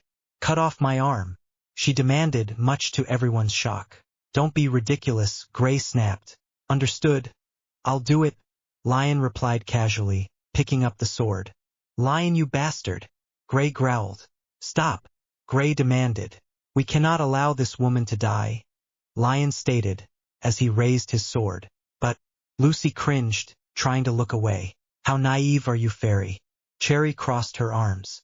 What do you know about us, Cherry? Lucy retorted. Do it quickly, Urza screamed, as she closed her eyes preparing for the pain. Lion was about to bring the sword down, but he was stopped. Gray intersected, and froze the blade, causing Lion to stop. Do you believe her arm is more important than her life? Lion asked him. There could be another method. Don't think about using such nasty methods. Suddenly Urza gave in to the darkness as she proceeded to pass out. Urza, Lucy cried out, rushing to her side. This isn't good, the poison is going to soon circulate. Eve cried out. Wendy can save her, Charlie announced. This isn't the time for comrades to be arguing like a bunch of immature brats. Although some of you are, she added, looking at Natsu, who let out a small huff. We should combine out forces to rescue Wendy. And the male cat, she said. Can she counteract magic? Eve asked. Not just counteracting, but she also has her pain-relieving kiss of healing, which can counteract fevers. She replied, her head high, as if she was a proud mother talking about her perfect daughter. Healing, you say? Could it be lost magic? Cherry asked. Could it be related to the sky sorceress, they said? Lucy wondered. She is the dragon slayer of the sky dragon, Wendy, Charlie stated. Everyone was shocked. Dragon slayer magic was a lost magic. The only ones known to possess it was Natsu, who was the fire dragon slayer, also known as Salamander, and Gajeel, it iron dragon slayer, also known as Black Steel. Dragon slayer? Natsu said, surprise written all over his face. Right now, we need Wendy, Charlie said, and even though we don't know where we're going, we know Wendy is important to them. So in other words, Lion said, we have one goal, Hibiki stated. To rescue Wendy, Eve said. In order to save Urza, Gray continued. And Happy, Lucy finished. All right, Natsu exclaimed. Let's go. They all cried out, a goal and a destination in mind. Announcements. So I'm stopping here. I hope you all like it. I know I'm taking a lot of info from the manga, it's just that I want to keep as loyal as I can to the arc. I added a few lines here and there, and I took some stuff out. I'm going to have a reason why there is a copy, Lucy. I hope you like how I present it. I've decided not to spend a lot of time describing every single character, because I will spend at least 10 chapters alone on describing every single one of the characters that will be presented. Also, the cat's name is Eli. I'm sorry for the confusion. I went with Luke, but I couldn't see it. So it's Eli. The reply from you all was amazing on the whole. Gray/Harry/Natsu/Loki love square. Ha ha ha square. Sorry, it's just funny, tongue sticking out. I've also decided to also add another love interest for Neville and Lucy. Thank you for the idea, Twilight Sirius. Laughing face, which will be Melody or Myrdy, however you call her, because I think she has the potential to join Fairy Tale. That and Altair is going to do something that will bring tears to your eyes. Also, I've decided to go with Jalal Urza Mira Jane, since I think the relationship between both Mira and Urza has changed, making them closer, and allowing Jalal a room in their activities winky face, which will cause the rating to go up to M cause. I'm freaking paranoid. Comment reply, Kazumi. I'm glad you like it. I hope you like this chapter, and I've also noticed that too, there aren't many Loki/Harry pairings. Twilight Sirius. I hope you like who I chose, because I also find it would be funny if Melody/Myrdy linked herself with Lucy and Neville, making things naughty, winky face, guessed. I'm happy you enjoy the Loki idea. Many have loved that idea as well. Tara Yukiko. I thank you for your opinion, but as you've seen above, I've decided to stick with Mira Jane Jalal Urza, because I think it would be a great triangle, with Urza being all timid when it comes to things like this, and Mira will bring that SM to the table. She may be sweet, but check out CH 345.5 and you'll see what I'm talking about. 0/0 though. Urza does love a challenge. Skyline Dragon Ryu. I'm glad you like it. I went with popular demand, and I had to admit that I wouldn't mind seeing some naughty things Gray, Natsu, Loki, Mira, and Myrdy/Melody will do to their mates. 8D. Death Eater Gal. Someone must be a huge Loki fan. Well, I'm a fan too, he's great, but I feel like he hardly has any romantic moments, other than that protectiveness he has for Ares, and that weird love he has for Lucy. And here's the next update. Book Crazed. I'm glad you like that pairing, and yes, that will be the final pairing. I have finished all the pairings I think will be a great development to make, and don't worry, they'll meet a few of the members on the next chapter. Then the whole guild after Oration Cease is defeated. 7. Where did it go? Harry called out for the 10th time. They were searching for the ship, but it suddenly disappeared. Seriously, Harry, calm down. If you just calm down, everything will be okay. Now if we just used one of the celestial spirits, maybe we can. Neville was interrupted when Nick wobbled back from his trip. He was holding 2 keys with him. They were both silver keys. One had a circular handle with a harp at the center and a bonnet as the teeth, and the other one had a circular handle as well, but this one had a compass on the center and an arrowhead as the teeth. Where did you get them from? Pun? Pew pew and pune? Pew pew pun?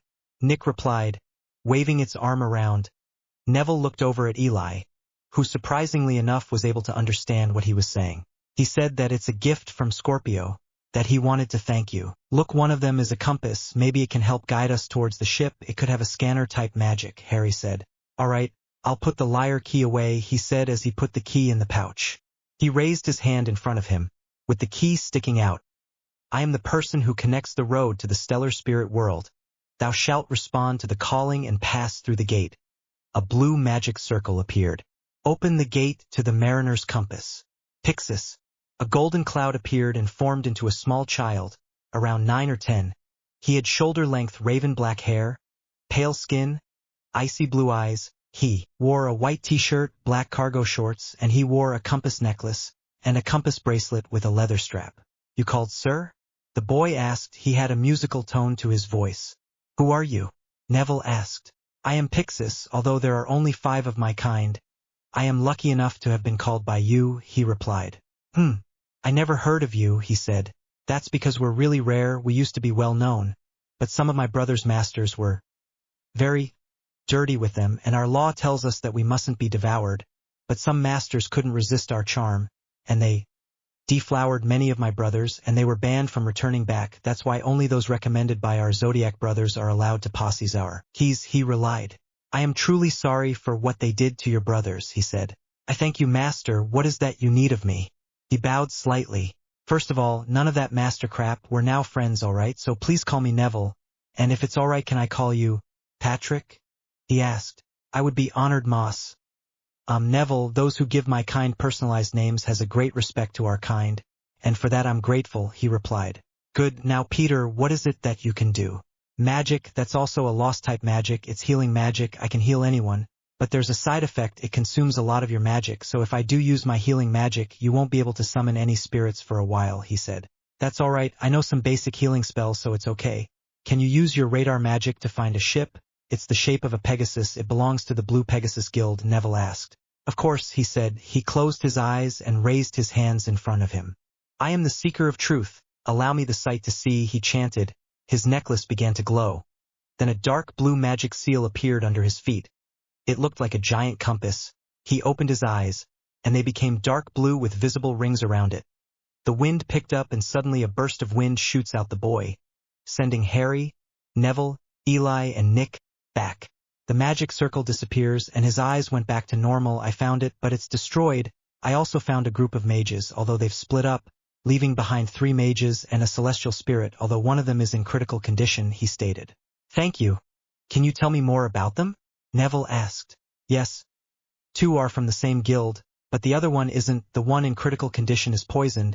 It's meant to spread slowly, suffocating her in pain until she dies. It's very powerful. There's another who is, as you guessed, a celestial mage. She has 6 golden keys and 4 silver keys. She has great respect for her spirits, just like you, Neville. The injured one has the requip ability. There's another Nicholas spirit, and finally the male has the archive magic, he replied. Wow. 6 golden keys, she must be pretty powerful, Harry said. Yes, she is. She is able to open multiple gates just like you. They are currently northeast of here, just 2 more miles ahead, he said, pointing over at the direction that they were. No problem. I am glad to have met you, Neville, he bowed, before disappearing. All right, let's go.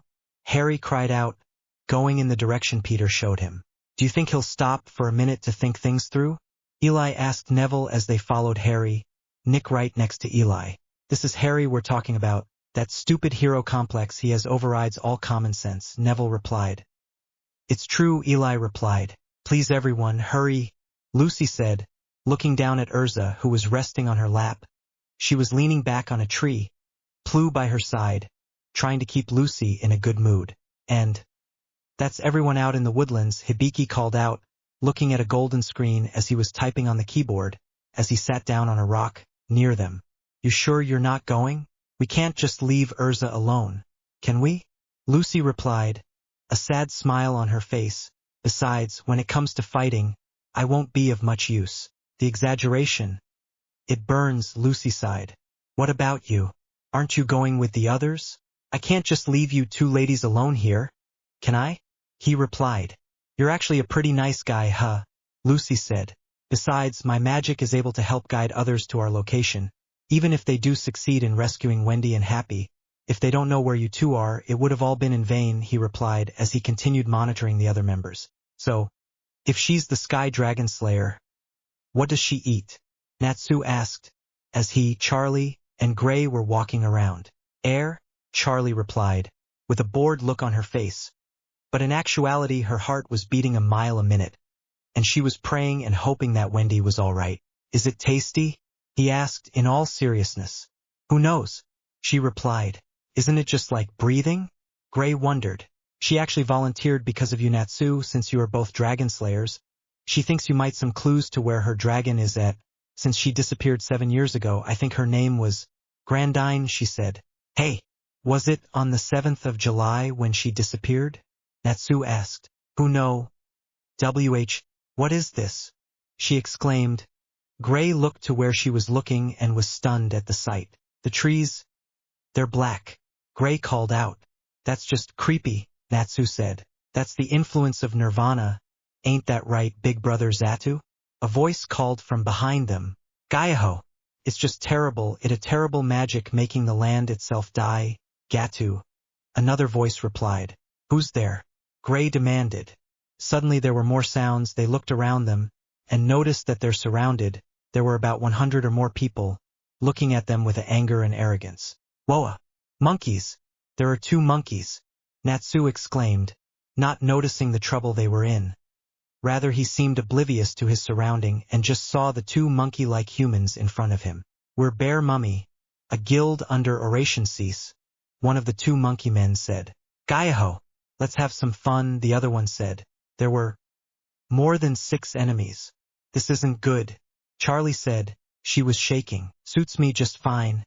Gray said with a hard look in his eyes. Yeah, just fine by us, Natsu called out, getting ready to fight, much to the disbelief of Charlie. Are you too crazy? Charlie exclaimed. You're gonna tell us where to find enemy base? Gray smirked. We're coming for ya. Happy, Wendy? Natsu grinned, bits of fire emitting from his body. What's wrong with these fairy tale mages? Charlie thought. Do they even understand the situation we're in? We're surrounded. Yet they act as if this was a game. In another part of the forest, inside the cave, Racer came in with a huge cross-like coffin. Ugh. This thing is heavy, it's a huge burden on my speed, he said, putting the coffin standing up in front of Wendy and Happy. A coffin? Happy said. Wendy, this is the man whom you are to heal, Brian said, as he opened the lid. I will never do it, Wendy exclaimed. Oh, but you will heal him? Or should I say you must do it? He smirked as the lid opened. Wendy's eyes widened in horror as well as Happy. They're bound and tied, with young slim muscular man, with blue hair and a red tattoo under and above his right eye. He had black tights but it was tattered, exposing his bare chest. This man is Jalal, a man who once infiltrated the council. He smirked, as he looked at the recognition in Wendy's face. In other words, a man who knows the location of Nirvana. Yeah. Jalal, Wendy whispered. You're the only one that can revive him. You owe him a debt, don't you?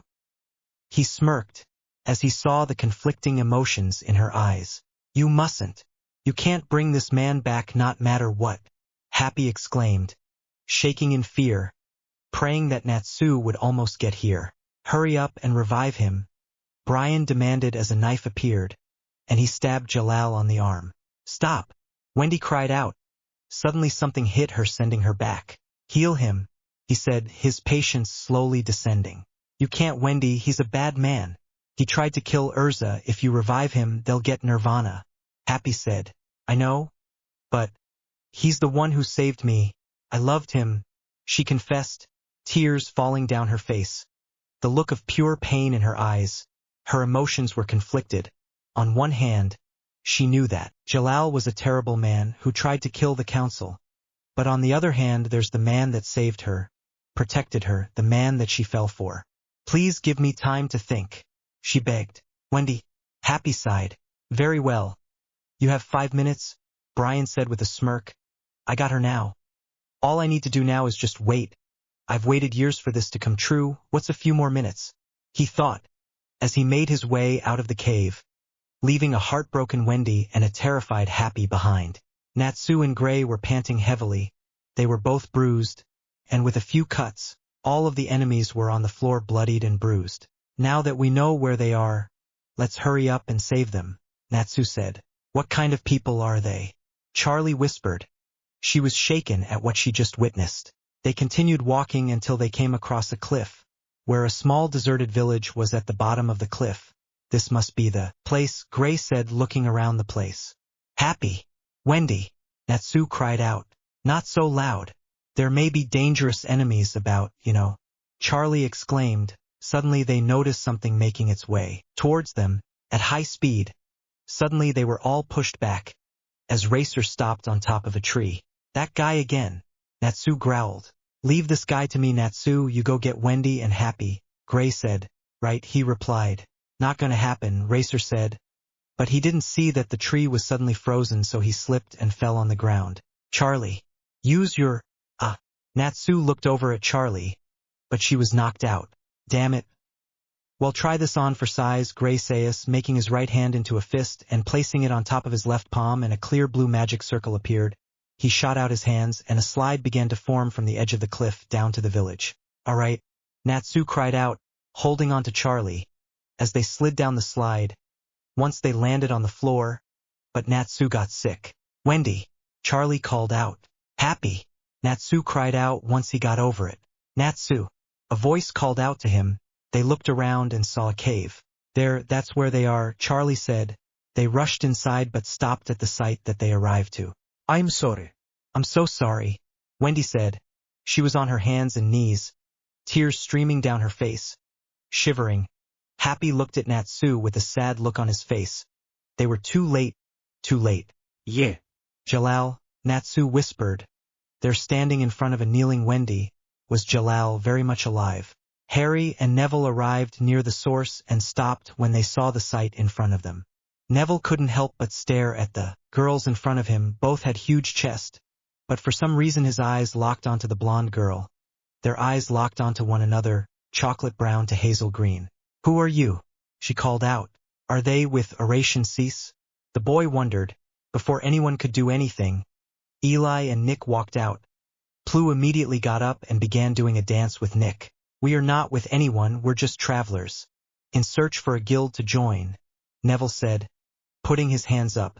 "Are those... You have 3 golden keys?" Lucy asked, shocked written across her face. "Yes, and Nick and Patrick and the liar, although I still haven't officially summoned liar yet, but I will soon. It would be bad if I left them alone without being called or anything," he said. He had a kind smile on his face. "You think of them as friends?" Lucy wondered. She couldn't help but stare at the boys in front of them. One screamed, "Look at me!" But the celestial spirit mage, he excluded dominance. They were both very powerful. But the other boy had a similar feeling that she has around Natsu. "Well, they are friends, but it looks like you need our help," he said, looking down at Urza. "Tatiana," Harry exclaimed. He rushed to his knees and looked her over. "She's in critical condition. Using her requip magic is making the venom spread a bit faster, since it's using a lot of energy to keep her armor on, and less time fighting back the poison," he said. "What do we do?" Lucy asked. She panicked, looking at her idol in pain. "We have to force a close requip, otherwise, she'll only have a few minutes before the poison reaches her throat and begins closing her airways," Harry said. He raised his hand and an emerald magic circle appeared around Urza. "What are you doing?" Hibiki asked. "I'm going to take her armor down, then use a mild healing spell to slow down the process. Anyone know of a way to heal her better?" Harry asked. "Yeah. A girl named Wendy, she can use healing magic," Lucy replied. "All right, then I'm going to start. I need concentration," he said. "Okay. Wait, Natsu, Wendy, Charlie, and Happy have all reunited, but I'm picking up a huge magical reading," Hibiki said. "Can you tell them where we are?" Lucy asked. "Yeah. Give me a minute, do your thing, dude," he replied. "This Harry Evans," he said, as he concentrated on the spell. Slowly Urza's armor began to disappear, until it was replaced by a blue thigh-length skirt and a white sleeveless blouse with a blue ribbon around her neck. "I'm Neville Evans, Harry's brother," Neville said. "I'm Lucy. It's nice to meet you," she smiled. "And this is Plu. I'm Eli, and this is Nick. We are pleased to meet you," Eli said, bowing slightly. "We're here," he cried out. "Natsu," Lucy cried out, a huge grin on her face. "Thank goodness," Hibiki sighed. "What going on? I suddenly got this map in my head. Then I'm hearing your voice," Natsu demanded from Hibiki. "Now's not the time, Natsu. Urza is still in bad shape," he replied. "Right," he said. He went over to Wendy and began shaking her violently. "Wake up, Wendy. You've got to save Urza. Stop it." Harry bellowed as he raised his arm and a magical circle appeared under Natsu, as black chains erupted from the ground and held him back. "They?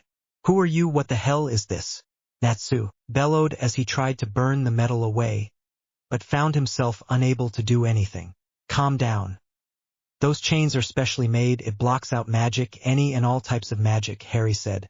"I had to stop you before hurting a young girl," he said, making his way towards the young girl. He gently shook her, and she began waking up. "Huh? What? Ah!" she cried out, backing up from Harry. "It's okay. Wendy, right?" He wondered with a gentle smile. "What kind of magic is that?" Lucy asked, looking at Harry and Wendy talking. "It's a special type of magic that only me and my brother have." "So who's the monkey?" he asked, however Natsu overhead him. "I am not a monkey. Now get me out so I can beat you all up," he growled, struggling with the chains. "No. You're not a monkey at all, and you rather fight than save someone. How pathetic are you?" Harry asked, looking over at him with emerald green eyes locking on to black eyes. "What did you call me?" he snarled. "Whatever." Harry turned away from him and looked at Wendy, who was beginning to feel a bit more calmer. "So do you think you can heal Urza?" "Please, you have to save Urza." Lucy bowed. She somehow knew that Harry was going to be someone important in the lives of Fairy Tale, as well as Neville, who she couldn't help but feel a small connection to. even if they just met. Oh, of course. I can do that. Just leave it to me, Wendy said, smiling at everyone. She quickly made her way towards Urza and frowned slightly. What did you guys do? She asked, looking over at them. I forced a closed requip since her magic was spending too much time on keeping her armor on, and not enough on fighting back the poison. Then I cast a mild healing spell. Since the poison was spreading quickly, I just slowed it down, he said. That's so cool. I'm going to need to ask you about it later. But whatever you did worked. I'll have more than enough time to heal her. She beamed at Harry, who returned the grin back at her. As they watched her hands glow a bluish-green light, as she began to heal. Urza, did you really do all those horrible things to Urza Jalal? She thought. I just can't believe. She lowered her head, trying to cover the tears she was holding back. Okay, so I know I haven't been posting, but my computer crashed down and I couldn't get a new one until yesterday. Sorry.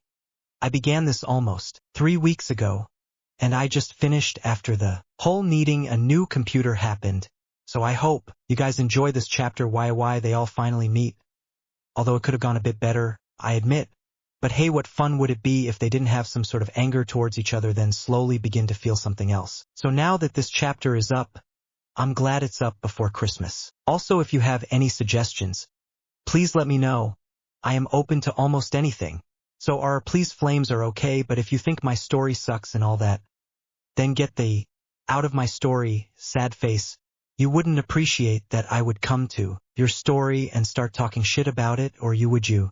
Then don't do it on mine. Constructive criticism is okay. I'll look them over, but flaming for the sake of being a douche is not okay. Sorry for this little rant. It's just that I see many people flaming people's stories, and they keep doing it when the writer kindly tells people that they don't want it. It pisses me off. Anyway, sorry for that rant. It's not nice to spend almost a lot of time on one thing. Comments. Wicked in every way. I hope you aren't disappointed with this meeting, and it will be fun, the 4 of them being together. And I already have plans for Loki, Natsu, and Gray being a bit dumb. But Harry won't be a complete SUB. He'll also have that DOM moments too. Greendirkness, I hope you like how I handled this chapter.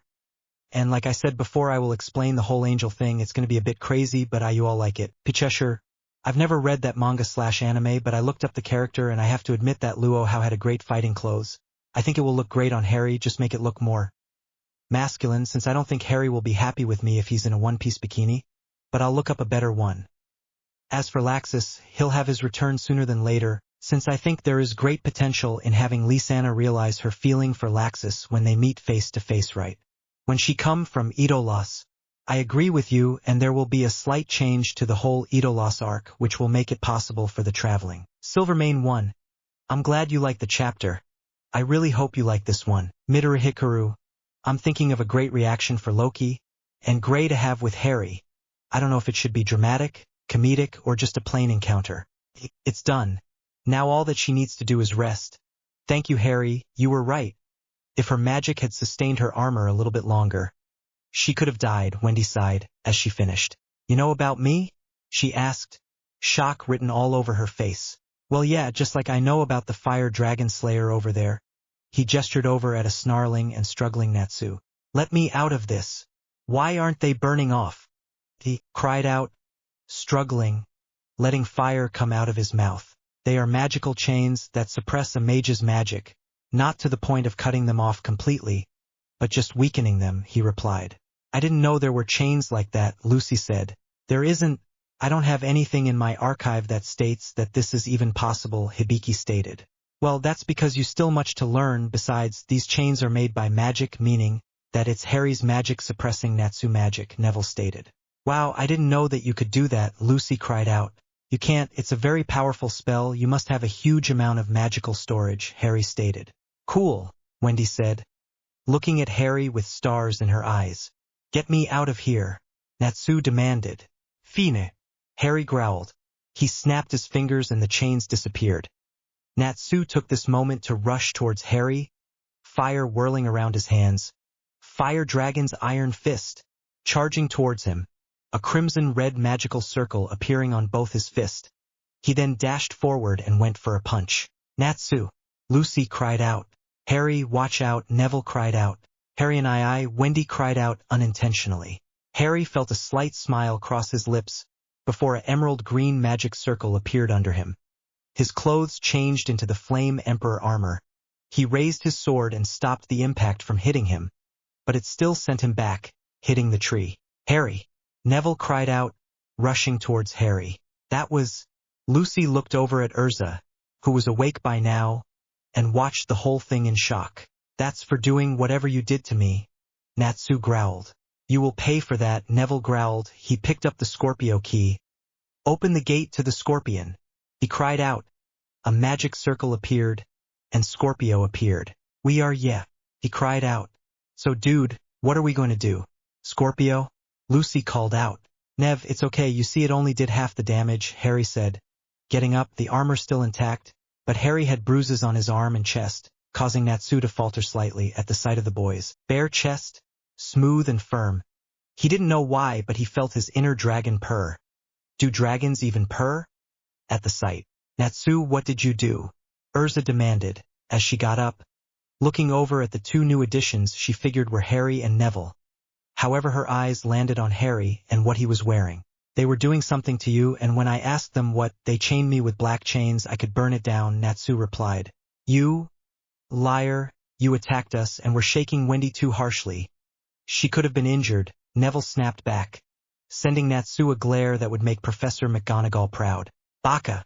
Urza cried out, as she went over to Natsu and proceeded to punch him in the head, sending him hitting the ground, face first. I'm sorry for my friend's disrespect, but if I may, where did you get that armor? I'm not sure, in all honesty. I've just recently discovered this power, and it came with this and other armors. I've somehow managed to know how to store things, but I can't requip quick enough in battle. It always takes me about 2 minutes to change. At first it was 5, but I've been training, Harry replied, rubbing the back of his neck with embarrassment. However, before anyone could say anything, a huge light engulfed the forest. As a pillar of black light shot out of the sky, they all looked over there, feeling a sense of dread. What the hell is that? Harry asked. Could it be? Charlie cried out. Is that Nirvana? Hibiki cried out. Oh no, the oration cease beat us to it. Lucy cried out. What's Nirvana? Neville asked. That light. Jalal is there. Natsu snarled, his eyes filled with hatred and loathing, as fire danced around his body warningly. Gigi Jalal? Lucy cried out. What? Urza's eyes widened, a mixture of fear and hope in her eyes. He's alive? But how? Is he really back? It's not possible. Unless... She looked over at Wendy. A look of understanding flashed before her eyes. Harry was confused as to what was going on. But when he turned to see Wendy, she was shivering, tears threatening to fall. It's all my fault, she whimpered. Harry rushed to her side, his armor gone, and carefully wrapped his arms around her, pulling her close to him. His hair broke for the young wizard. It's not your fault, child. I promise you that this isn't your fault. Whatever this is, I swear to you that I'll protect you. No matter what, he said, stroking his hands on her hair. What's the hell is going on? Who's Jalal? What's Nirvana? Neville asked. He was slightly losing patience, and Natsu, radiating hostility, wasn't helping. Nirvana is a magical item. It's also known as the magic of reversal. It has the power to turn light to dark and vice versa.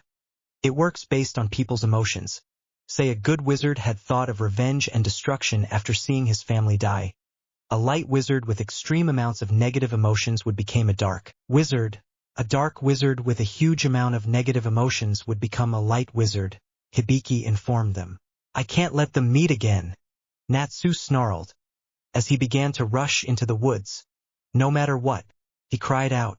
Natsu, wait, Lucy cried out. This is getting out of hand. What are we going to do? If Jalal really is alive? Oh God, I don't think I can go through this again. She thought. Urza just stood there. She didn't know what to do. On one hand, she wanted to meet him and hurt him for what he did to Simon, but another part of her, the part that somehow always won, wanted to meet him and tell him that she loved him. Even after all this time, Jalal, I still can't stop loving you, and it hurts. Yet at the same time, I'm glad, she thought. Shit, what the is going on? Gray called out, as he looked at his surrounding. Everything began to change. A black energy was coming out of black trees, and they were going to where the light was. Whose fault is this, Lion-sama? Who killed you? Why did you leave? Who killed you? Who's to blame? Gray is to blame, Cherry thought as she stood in place, looking over the cliff where Lion jumped off with Racer, causing the explosion. I will avenge you, Lion-sama. She raised her hand, and suddenly one of the trees began to move. Her eyes darkened, as she watched Gray call out for her, Lion-sama. He needed to die. His death would bring happiness to her, Lion-sama. The tree, sensing her dark intentions, rushed towards Gray, catching him off guard, as it wrapped around its branch-like hands around Gray's neck. Cherry, what are you? Gray called out, trying to freeze the branches, but found himself weak from the previous fight with Racer. You killed him. You let him die. If you weren't here, Lion-sama would be very happy. You must pay for my pain. I will avenge him by the death of your guild, she stated, complete malice in her voice. As Gray watched, her eyes filled with complete hatred and loathing, the waves of killing intent rolling off of her in waves. Don't have to do this, Cherry, he gasped. He was slowly slipping as darkness began to get a hold of him. Yes, I must, she replied, a cold and twisted smile appearing on her face. Please do. Suddenly he felt a sharp pain in his stomach, as he let out a spine-chilling scream, as the doll let him go, as he fell limply on the ground. I have avenged you, Lion-sama. Who will be next? His friends? Fairy Tale? She thought as she smiled, walking away from there, not even noticing the slight rise in Gray's stomach. What do we do? If Nirvana is this strong, what can we do? Neville asked. He didn't like what he just heard. If Nirvana was so strong and dangerous, why was it still around? Why didn't they destroy it when they had the chance? So many questions filled his head, and practically zero answers. I don't know, but we can't let that thing be around much longer, Harry replied, as he stood next to Eli, who was meditating. He would do that when he wanted to create a strategy. Urza has vanished, Charlie exclaimed, as they all looked to where Urza was supposed to be sitting. After finding out that Jalal was alive, she entered a trance, not moving from where she stood. Wendy began to shake furiously, her hands on her head, as if trying to think of how to fix this. Her heart felt like it was breaking. This is all my fault, all because I healed Jalal. They found Nirvana, and now Urza and Natsu, and she never got the time to finish what she was going to say, when she knocked out by Harry, who hit her on the back of her neck, causing her to pass out. What on earth do you think you're doing? Charlie growled, as she rushed towards Wendy's side. Harry? Neville asked, wondering why he would do something like that. I am so sorry, Wendy, but this is for your own good. Please rest, he said. What are you talking about? Why did you attack her? Lucy asked. I see.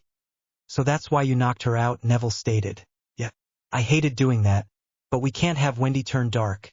She may not know it, but she is the most power out of all of the Dragon Slayers, Harry stated, picking her up and placed her on his back. What are you talking about? Lucy asked. Charlie couldn't believe Harry noticed about Wendy's hidden potential. Impossible. She's that strong? Hibiki's eyes widen at the revelation. She is. But she hates violence, and Grandine hardly ever taught her sky attacks. She only knows the basics, but she learned advanced supportive magic, Charlie admitted. Wow. That's incredible, Lucy exclaimed. Come on, we have to move, Hibiki announced. Why? Happy asked. When he saw Eli bow slightly at Charlie, he was jealous. We need to go after Urza and Natsu, he stated. Lucy, Happy, and I will go on the same direction Natsu went, and Harry, Wendy, Charlie, and Neville, do you think you can locate Urza? Yeah, I got it, Neville said as he took out the Pixis key. Open the gate of the Mariner's Compass. Pixis, he called out, as the magical circle appeared and a smoke came out of it, turning into Patrick. Hey Neville, is there something you need? Patrick asked, his eyes filled with happiness. I need you to locate Urza Scarlet, he asked. All right, leave it to me, he said, as he closed his eyes and raised his arms. I am the seeker of the truth. Allow me the sight to see, he chanted. Suddenly the compass-like magical circle appeared under his feet. His eyes opened. The winds around them picked up before stopping and shooting out, sending them stumbling back. I've located her, she's 3 miles north of here, moving really fast. I've noticed another form, a boy west of here, he's also moving quickly, he said. It was nothing, as I've told you. I am glad to have you as my carrier, he smiled, before disappearing. Who was that? Lucy asked. Pyxis of the Mariner's Compass. It's a super rare key, since they used to be mistreated by their previous masters, if they ever got violated. They were punished by spending the rest of their lives in the human world. Neville said, a hint of anger in his voice. That's horrible. How could they? Lucy whispered. She hated mages like that, who abused their friends that way, tears swelling up in her eyes. Let's talk about this later, we need to find them now, Hibiki announced. They all nodded, and began to run in the direction they were going to go. Angel was looking down at the scene before her. Finally she would show everyone the power of the shadow keys. Even if it meant her own life. I am blessed with gifts of heaven. But for this I must go to the deepest pits of hell. I will show these trash that a black celestial mage is greater and more powerful, she thought. What kind of mage are you, Natsu? Gray taunted, as he watched Natsu become green and weak. To think that the great fire dragon slayer would be weak against vehicles. That's just pathetic, he smirked. Why? You. Natsu tried to stand, but he couldn't even feel his legs. He hated himself for being this weak against vehicles. It really was embarrassing. What the hell are you playing at, Gray? Lucy called out, as she rushed to the edge of the river. Next to her is a tall, black-haired, lanky man wearing a horse costume. He has rustic, almost medieval-style clothing, and he carries a giant bow and has a giant quiver on his back. Hello, hello! You heard the lady, the horseman called out. Sagittarius. So she's a celestial mage. Finally I can show them all my powers. Angel smirked from her spot in behind the trees, hidden by the shadows, as she raised 3 black keys and 1 silver key. The 3 black keys looked like the 3 golden keys Neville had, only for some reason they radiated much powerful and darker power. The last one, the silver key, its handle is circular and bears the crest of the chisel on its center, colored green. The blade of the key ends in a simple design. Let's see, Celestial Mage. Do you have what it takes to defeat me? A twisted grin appearing on her face, as she thought of all the ways she would have fun with her new toy. Okay, so this is shorter than my other chapters, but that's because I'm going to have 2 big battle scenes. One will be with Angel and Lucy, and the other will be a made-up battle I did with Harry and Cobra, with an interesting twist to it, so please look forward to it. Also, Happy New Year's to you all. Laughing face, P. Cheshire. I'm glad you like that. I'm going with your idea. I'm thinking about using a combination of Luo Hao and Ku Fei from Negima, since they both have a similar style of clothing. Also, I'll have side chapters just like Omax that will have a few, funny moments. Wendy, in the manga Brian, the evil dude, calls her the Sky Sorceress. I'm also glad that you like the whole Rave Master sword. I knew that the concept was great in the Idolos arc with Urza Nightwalker having something similar to the sword, but I thought it better if Harry would have it. Although I'm trying to find what chapter 1 placed it or if it still needs to be given. But anyways, glad you like that. Laughing face, Midori Hikaru. I originally thought that their meeting would be like they looked in each other's eyes and then as if by impulse got together and went down on each other. But I decided against it, since it would be way too soon for anything serious to happen, and I wanted to go with Natsu's unstable personality, automatically fighting someone that he think is a threat. However, I'm thinking about having a better introduction once they head back to Fairy Tale 9. Lucy, Happy, and Hibiki hurried down the path Natsu took. Lucy's mind was going a mile a minute after her encounter with the Evans bother. She couldn't help but blush at the thought of Neville. She's never had these feelings before and it slightly frightened her. Hibiki, what did you think of the boy back there? Lucy asked. They're different from anyone I've ever met, and I mean that in a good way. They seem to have strange power, especially Harry. I sense great power from him, as well as Neville, but for Neville his power is more locked away, while Harry's power is hiding, he replied. I thought so too. I mean, to be able to have 3 golden keys, he must be really powerful, and I like how he treated Patrick. He seemed to have a soft spot for celestial spirits, she replied. That's not the only thing you like, Hibiki teased her, causing her to blush slightly. Shut it, she huffed. Suddenly they saw as Gray create a spear and was about to stab Natsu. Lucy reacted quickly and took out Sagittarius. Natsu, open the gate of the archer. Sagittarius, she called out. A tall, black-haired, lanky man wearing a horse costume. He wears a rustic, almost medieval-style clothing, and he carries a giant bow and has a giant quiver on his back. Sagittarius shot out his arrow in time to stop Gray from hitting Natsu. Gray turned to see Lucy, Hibiki, Happy, and Sagittarius standing by the riverbank glaring at him. "What are you playing at, Gray?" Lucy cried out. "Hello, hello. You heard the lady," Sagittarius called out. Sigh. Natsu mumbled, his eyes were spinning, and he was getting a sickly green color as he lied there clutching his stomach. "Don't you interfere now, Lucy," Gray stated, a smirk appearing on his face. "Natsu, I'll get you out of there," Happy cried out as he flew towards Natsu, only to be encased in ice and thrown back to the ground. "What are you doing to Happy?" Lucy cried out. "Happy has the power to fly, can only carry one person at a time. Useless in battle. Information retrieval complete," Gray stated in monotone voice. "Is this a person under the influence of nirvana? But it can't be right," Hibiki wondered as he looked up his archive. Gray's opinion of Lucy, newcomer to the guild. Pretty damn cute. Possesses some skills. Gray began. "What the are you talking about?" Lucy demanded, trying to fight back the small blush appearing on her face. "More naive than she appears. Stellar Spirit Mage." "Stellar Spirit Mage, huh? Interesting," he smirked as he created another magical circle and shards of ice rushed towards Lucy. "I was wrong," Hibiki called out, as he used his magic to create a barrier of data to stop the attacks. "You're not Grey-Kuin at all. So tell me, who are you?" he asked. "Of course. God, I swear I being blonde isn't all that great at the moment. Nirvana changes those who are wavering from positive and negative emotions. Gray doesn't do that. I'm so dense sometimes." Lucy mentally slapped her ignorance. Gray's opinion of Hibiki. Blue Pegasus. Manly. Kinda hot. Annoying. Don't know much about him. Not enough information. Gray frowned. He hated not having enough information on his opponents. His mistress isn't going to be too happy with him. "What the hell? Who are you?" Lucy cried out. "I knew it. Gray likes boys. I so totally knew it." She silently cheered. Smoke began to surround Gray, until it disappeared, and instead of Gray being there, Lucy was there. "What the? It's me, but how is that even possible?" Lucy called out. "Are you stupid or something? No one will be fooled with the real one here. What's the point of it all?" Hibiki reprimanded Lucy. "What's the point, you say? Well, you strike me as the type to have a weakness for girls, am I right?" Lucy smiled seductively at Hibiki, as she raised her tank top to show them her large chest. "Heya!" Lucy shrieked, as Sagittarius and Hibiki looked stunned at the sight. "Stellar Spirit information retrieved. My. How impressive." "Ah, Sagittarius, why did you do that?" Lucy exclaimed. I don't know," Sagittarius replied. He looked extremely horrified at what he did.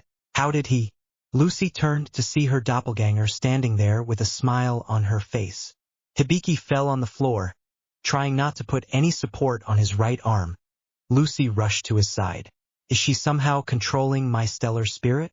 But how is that even possible?"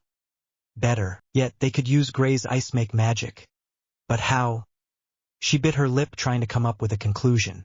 "Damn it, Sagittarius." Forced dismissal. Lucy took out Sagittarius' key, and with a slashing motion, Sagittarius turned golden and dissolved. "My deepest apologies." Hello, Sagittarius said before disappearing. Lucy took out her own key and raised it out in front of her. "Open, Gate of the Archer," she said. A magical circle appeared, and Sagittarius appeared again. Hello, what can I do for?" "Wait. What?" he called out. "No," Lucy cried out. "Shoot the boy in the chest." Lucy pointed at Hibiki, who was panting heavily. Forced dismissal. Lucy cried out. "I'm afraid not, bitch. I summoned him, not you. So you can't do anything but watch as your own stellar spirit kills someone." An evil smile appeared on Lucy's face. "Now, hurry up and kill that bastard," she demanded. I don't." Sagittarius was hesitating, trying to stop himself from doing what the evil Lucy wanted. But it was hard, since he could feel his contract to her. "That's enough. Nirvana has been found, so we don't need to deal with them anymore." A voice called from within the forest. Fine. Lucy sighed, as a puff of smoke appeared around her. Sagittarius was forced back to the stellar world, although it seemed to have been uncomfortable. Now instead of Lucy being there, two humanoid creatures appeared. They both had dark gray almost, black skin, two small antennas, the one on the right a V-shaped mouth while the one on the left had a shaped mouth, and their eyes were blood red with a black dot in the center. They both wore short, with the one on the right wore a blue short, and the one on the left wore a crimson red short.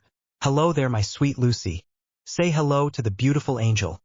Angel said with a soft smile that would warm people's heart, but it sent a chill down Lucy's spine. Oración 6. Lucy cried out. Yes, you like my cute little pets, the one on the right is Neo, and the one on the left is Jemmy. Are they just the cutest things ever? They have the power to replicate a human's appearance, abilities, and thoughts, she said, motioning to the two small creatures dancing around. What?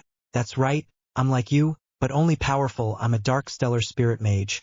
And these are the twin dark stellar spirits, Neo Gemini, she stated. Dark stellar spirit mage? Dark stellar spirits Neo Gemini? What on earth does that even mean? Lucy thought. Your pathetic little stellar spirits are nothing compared to mine's. They are crafted by the darkest magic possible. She smirked, and they all belong to me. She took out 5 black keys. 4 of them were a black color while the last one was a silver color. Black keys? I've never heard of them, Lucy called out. Of course you haven't. That's because you're a weak bitch and don't deserve their power. She smiled wickedly. I'll beat you. Lucy cried out, Hibiki. Natsu. I can't depend on them. I have to defeat her. Otherwise all of our guilds and all the light guilds will be in danger, she thought.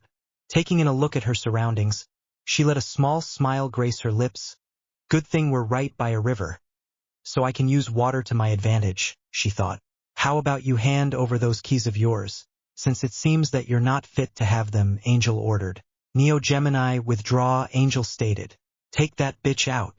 I don't care if you take me out as well. Lucy cried out. You don't even need to ask. Aquarius smirked, as she raised her urn. I'm gonna beat the crap out of the lot of ya. She cried out, a crazed look in her eyes as water began shooting out of her urn. Open, gate of the water bearer, Angel said, taking out the same key as Lucy but black. What? That's not. Lucy's eyes widened. Huh? Aquarius looked stunned. That's not possible, she thought. Neo Aquarius, she called out. A dark blue magic circle appeared on the water, and a woman that looked just like Aquarius appeared, except she had long dark blue, almost black hair, dark blue eyes with crimson red rings around them, and a dark blue mermaid tail. So that's the real me? Huh. Looks just like a fishy, Neo Aquarius smirked. What did you say, you ugly bitch? Aquarius asked, tick marks appearing over her forehead. You better watch out, whore. If you make a face like that, you'll end up losing your boyfriend, and then I'll be there to show him what a true woman is. She smirked, looking down at her. That is it, you bitch. You're going down. Aquarius bellowed. She grabbed all the water into her urn. Then she brought it down, aiming it at Neo Aquarius. Bubble shot, she cried out, as a massive amount of bubbles shot out of her urn, like bullets aimed straight at Neo Aquarius. You think that's going to stop me? Neo Aqua smirked, as she also raised her urn and cried out, bubble shot. A series of dark blue, almost black bubbles shot out. As both attacks met head-on, a huge explosion occurred, sending both spirits back. They both recovered quick enough, and continued shooting out attacks one after another, both with equal strength and neither giving up. This isn't possible. Aquarius is the strongest spirit. How can someone be on par with her? Lucy's eyes widened with shock and fear. She noticed that while both had equal strength, Aquarius was looking worn out. Her breathing was sharp. She had a small cut on her left cheek, while Neo Aqua barely looked like she's even breaking a sweat. How the... Are you stronger than me? Aquarius demanded. I'm not stronger than you, dear sister. We're the same strength, but I know how to control it, how to increase and decrease the strength of my attack. You, on the other hand, are just a lazy slut who looks for the easy way out. Talk about pathetic, Neo Aqua taunted her. You are not my sister, and you will pay. Aquarius cried out. She raised her urn and began to absorb as much water as she could. What are you doing, Aquarius? Lucy called out. Shut up, Lucy. I need to concentrate. She snapped at her. Angel was having the time of her life. She was finally showing the Spirit King the price he'd pay for taking her precious keys away. Finally, you old fart. I'll show you the power of my Neo-spirits. They'll bring your little society down, and I'll be there watching everything from up close. Oh, how you'll scream, she shivered in anticipation. Neo Aquarius, finish her, she ordered. My pleasure, mistress, Neo Aqua smirked, as she also raised her urn. Finally, after what seemed like forever, they both brought their urn down. Neptune's fury. Neo Aqua cried out. A jet of dark blue water shot out. Poseidon's wrath. Aquarius stated, as a jet of clear blue water also shot out. Both attacks met at the center, neither side giving up until one broke through and caused a huge pillar of water to occur, surrounding both spirits, the only sound being heard were of someone screaming in agony. As the water cleared, both mages were shocked to see Aquarius still standing, while Neo Aqua dissolved into dark blue water. However, Aquarius was covered in cuts and bruises. That's right, bitch. Don't. With the original, Aquarius panted before dissolving into water. Return back to the spirit world to rest and see her boyfriend. She needed the man to take her pain away, the only way he knew how. It seems that your little fish was stronger than I thought. No matter, I still have many keys left, and when you're defeated, I'll sell your body to some perverted man to have his way with you. And then, you'll finally receive the angel's blessing. She sighed in happiness, at the thought of a filthy man deflowering her, violating and raping her, until she's nothing more than a shell, to be used and tossed as anyone would please. You're a sick bitch, but you forget that she's not my only trump. More power, Taurus cried out. Taurus, fight her. But be careful. She has strange spirits helping her, Lucy ordered. No problem, Lucy-chan. Then when we win, can I see your chest? Taurus asked, his eyes staring down Lucy's chest, while smoke blew out of his nose. Just attack. Lucy growled, I really should have chosen someone other than him, but I can't summon Virgo. Then there's... But he's been a bit different since he lost contact with Aries, I wonder why? She thought as she saw Angel summon forth Neo Gemini, who transformed into Lucy. You useless cow. Attack her for me, she snarled before changing into a sultry voice, which enamored Taurus, that he didn't have enough time to question, and began attacking Lucy. Taurus, stop! Lucy cried out as she tried dodging each attack. However, she wasn't able to dodge all attacks, which ended up cutting her, leaving her left arm bloodied, and a cut on her left cheek that would become a scar. Ahahahahaha. How does it feel to be attacked by your own spirit? You are really pathetic. You don't deserve the title of Celestial Mage. Angel laughed and taunted Lucy, as she watched with a pleasured look in her eyes the scene before her. Finally breaking out of his trance, Taurus stopped attacking. Realizing what was doing, shock and horror crept up to his face as he saw Lucy. Oh God, Lucy. I'm so sorry. I didn't mean... He never had the chance to finish, as Lucy forced close the gate, causing a guilty look on his face. It's okay, Taurus, next time, she said, before showing her a million-watt smile. That made Taurus break down as he disappeared. Her smile automatically vanished as soon as Taurus was completely gone. She stood up and glared daggers at Angel. She has never felt so much hatred towards anyone, other than her father. But this went beyond that. To abuse a spirit, to make them attack their own master with no regard to what it'll do to them. That was unacceptable. She's about to make her pay. Open, Gate of the Lion, Loki, she cried out, taking out her last key. The base had a lion-like handle, and the teeth was like a lion's tail with a crescent moon at the end. Elio? Hibiki muttered, how could Lucy have Karen's key? Where did she get it from? He thought, as memories of his life with his beloved Karen surfaced. She's a disgrace to all celestial mages. Show her what the bond of a mage and her spirit truly is. Lucy called out. Leave it to me, he said. His mood shifted, his hands began glowing light. You think he'll defeat me? Neo Gemi, withdraw. Open the gate of the ram. Neo Aries. Angel smirked, as a young girl appeared in a puff of dark pink smoke. She looked like the normal Aries, but her eyes were a dark maroon colored, and her clothes were dark pink. I guess I'm next, she muttered shyly. Aries? Leo's eyes widened. The light from his hands began to flicker on and off. It's not her, Loki. Angel can somehow summon evil counterparts of all the 12 zodiac spirits, but they aren't the original. It's not Ares. Please. Lucy begged. She didn't know if this would affect Loki's fighting or not. She knows how protective he is of her. How he loves her like a sister. Shut it, you. Bitch. I didn't summon you to. Open your big mouth. Tack. Angel ordered. Why yes, here I go, Leo. Neo Ares said, preparing herself to attack. Right? Loki said, as the light went back to normal. They both charged at each other, attacking blow by blow, neither one giving up. Lucy watched in shock. The keys were created from revenge? Who would want to do that? She wondered if it had to do with Angel, as she seemed head set on getting Lucy's keys and making her pay for something she never did. Destroy them, show them the power of the Neo-Zodiac. Time to end this, Selim cannon mode, she said, as Selim changed his form, appearing as a high-tech cannon, shooting out a bluish-green beam going straight through both of them. Loki! Lucy cried out, her eyes wide with shock. Ahahaha! Perfect shot! Angel laughed out in glee. Ares, Loki coughed out blood, as he tried to reach the other spirit. Okay, Loki, I'm almost free. She smiled, tears falling from her face. I'm sorry. Lucy, Loki cried as he disappeared. Please stop her, Lucy. Please free us, Neo Ares thought, as she sent Lucy her final message before disappearing. No.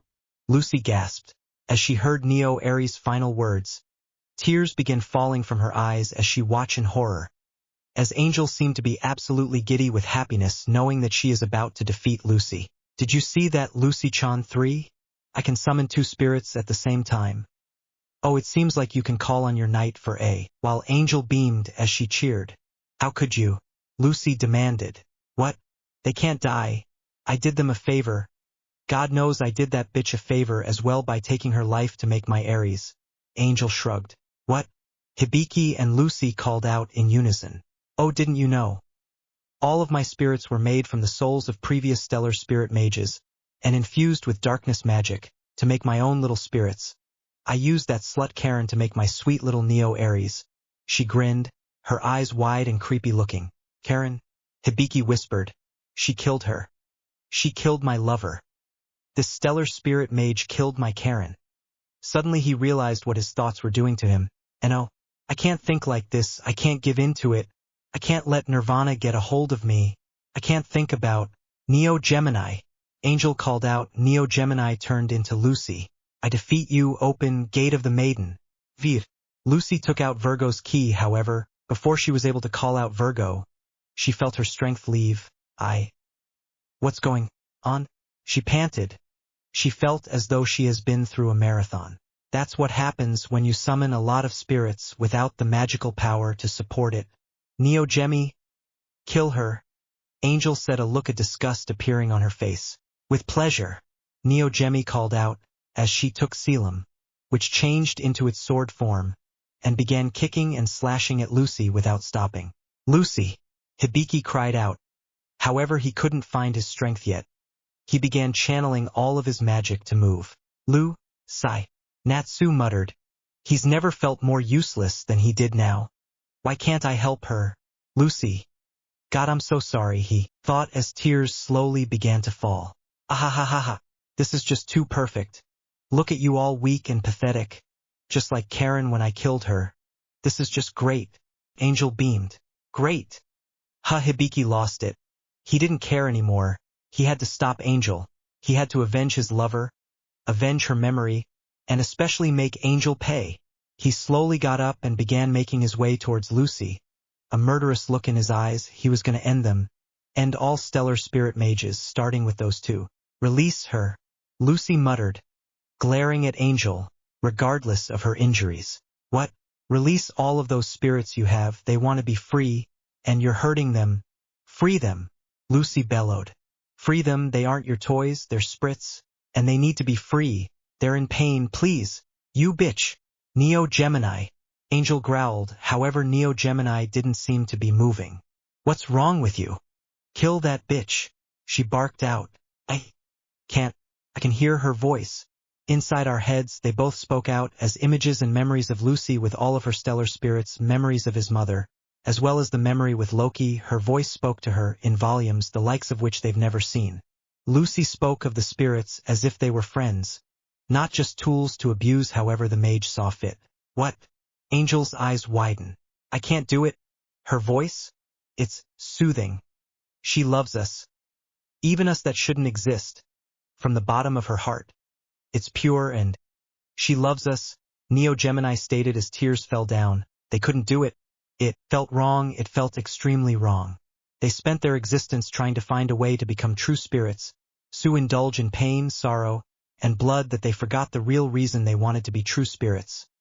They wanted to find their fated master, the one that will hear their cries, the one that will listen to their pain, how even after being spirits they were in pain, how they wished to be free. Angel looked at Neo Gemini in horror. No, not again, I can't lose them again. I won't, I'm the only one destined to be the controller of all 12 keys. She thought as she banished Neo Gemini. However, before she could do anything more, Hibiki slowly made his way towards them. However, when he reached for Lucy, he put his arms around her neck, as if he was going to choke her. Hibiki? Lucy wondered. She was terrified that he might have fallen into darkness. Hold still, he whispered, as he slowly moved his hands up towards the side of her head. Suddenly, a lot of bars began to appear, each with the word download on them. I'm using my archive to do a one-time transfer on the data of a top-level spell. Please bear with it a little bit, he begged. WHA, what is this? Lucy cried out as information began pouring through her head. Thank you, Lucy. I was so close to losing myself to nirvana, but your light enveloped me before the darkness reached my heart. Thank you, he thought as the download was complete. It's up to you, Lucy, he said as he passed out on the water. A huge golden yellow magical circle appeared around Lucy, as she fell into a trance and began chanting. Survey the heavens, open the heavens, all the stars, far and wide, show me thy appearance, with such shine. A series of colorful orbs of light began to appear around the area. As she continued to chant, Angel, not knowing what this was, stood in fear as she looked around her. O Tetrabiblos, I am the ruler of the stars. Aspect become complete. Open thy malevolent gate. O 88 stars of the heaven, shine. Uranometria. The orbs began to fly towards Angel, attacking her with everything Lucy had. Angel let out a terrible scream as she felt her body attacked by thousands of burning rocks. As she fell into the water, Lucy awoke from her trance. She looked around and saw that Hibiki was still unconscious, so she slowly, but surely made her way towards him. With the remaining strength she has, she pulled Hibiki and Happy onto the raft. She was going to gently push them down the stream, but a huge wave trapped them, and sped off towards a waterfall. Next thing Lucy knows, she's being engulfed in darkness. Harry, Neville, who was Carrie, Wendy, Eli, and Charlie were all rushing through the forest, looking around for Urza. However, they came across a huge group of mages, surrounding them. Look at what we have here, men. 2 juicy desserts, ripe for the picking. The leader to group called out. He had short red hair, pale. What are we going to do with them, leader? One of the minions asked. He had black hair, dark brown eyes, and wore just a pair of black cargo pants. He wasn't thin by any means, he was fat, plain and simple. He had man chest and a big belly. Okay, we don't have time for this, Harry groaned, as he summoned Miramesa. Inferno Tempestatus, he called out, as a black flame surrounded the blade. He got in a ready position and charged forward. Dance of the Black Snake, he called out as he made a slashing movement with his sword, sending out a stream of black fire that seemed to be alive. I wouldn't want to touch that if I were you. You might end up losing your lives, he said. They began to shoot out different blasts of magic, each one a different color, but the black flames seemed to just absorb them.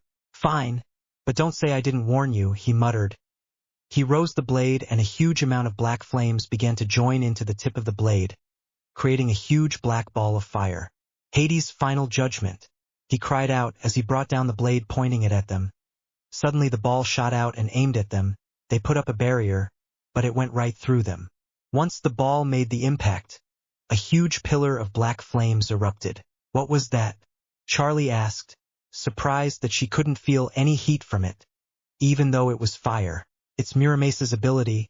I can take in any power from one of my allies and make my weapon stronger, sending them a powerful attack, he replied. Are you done?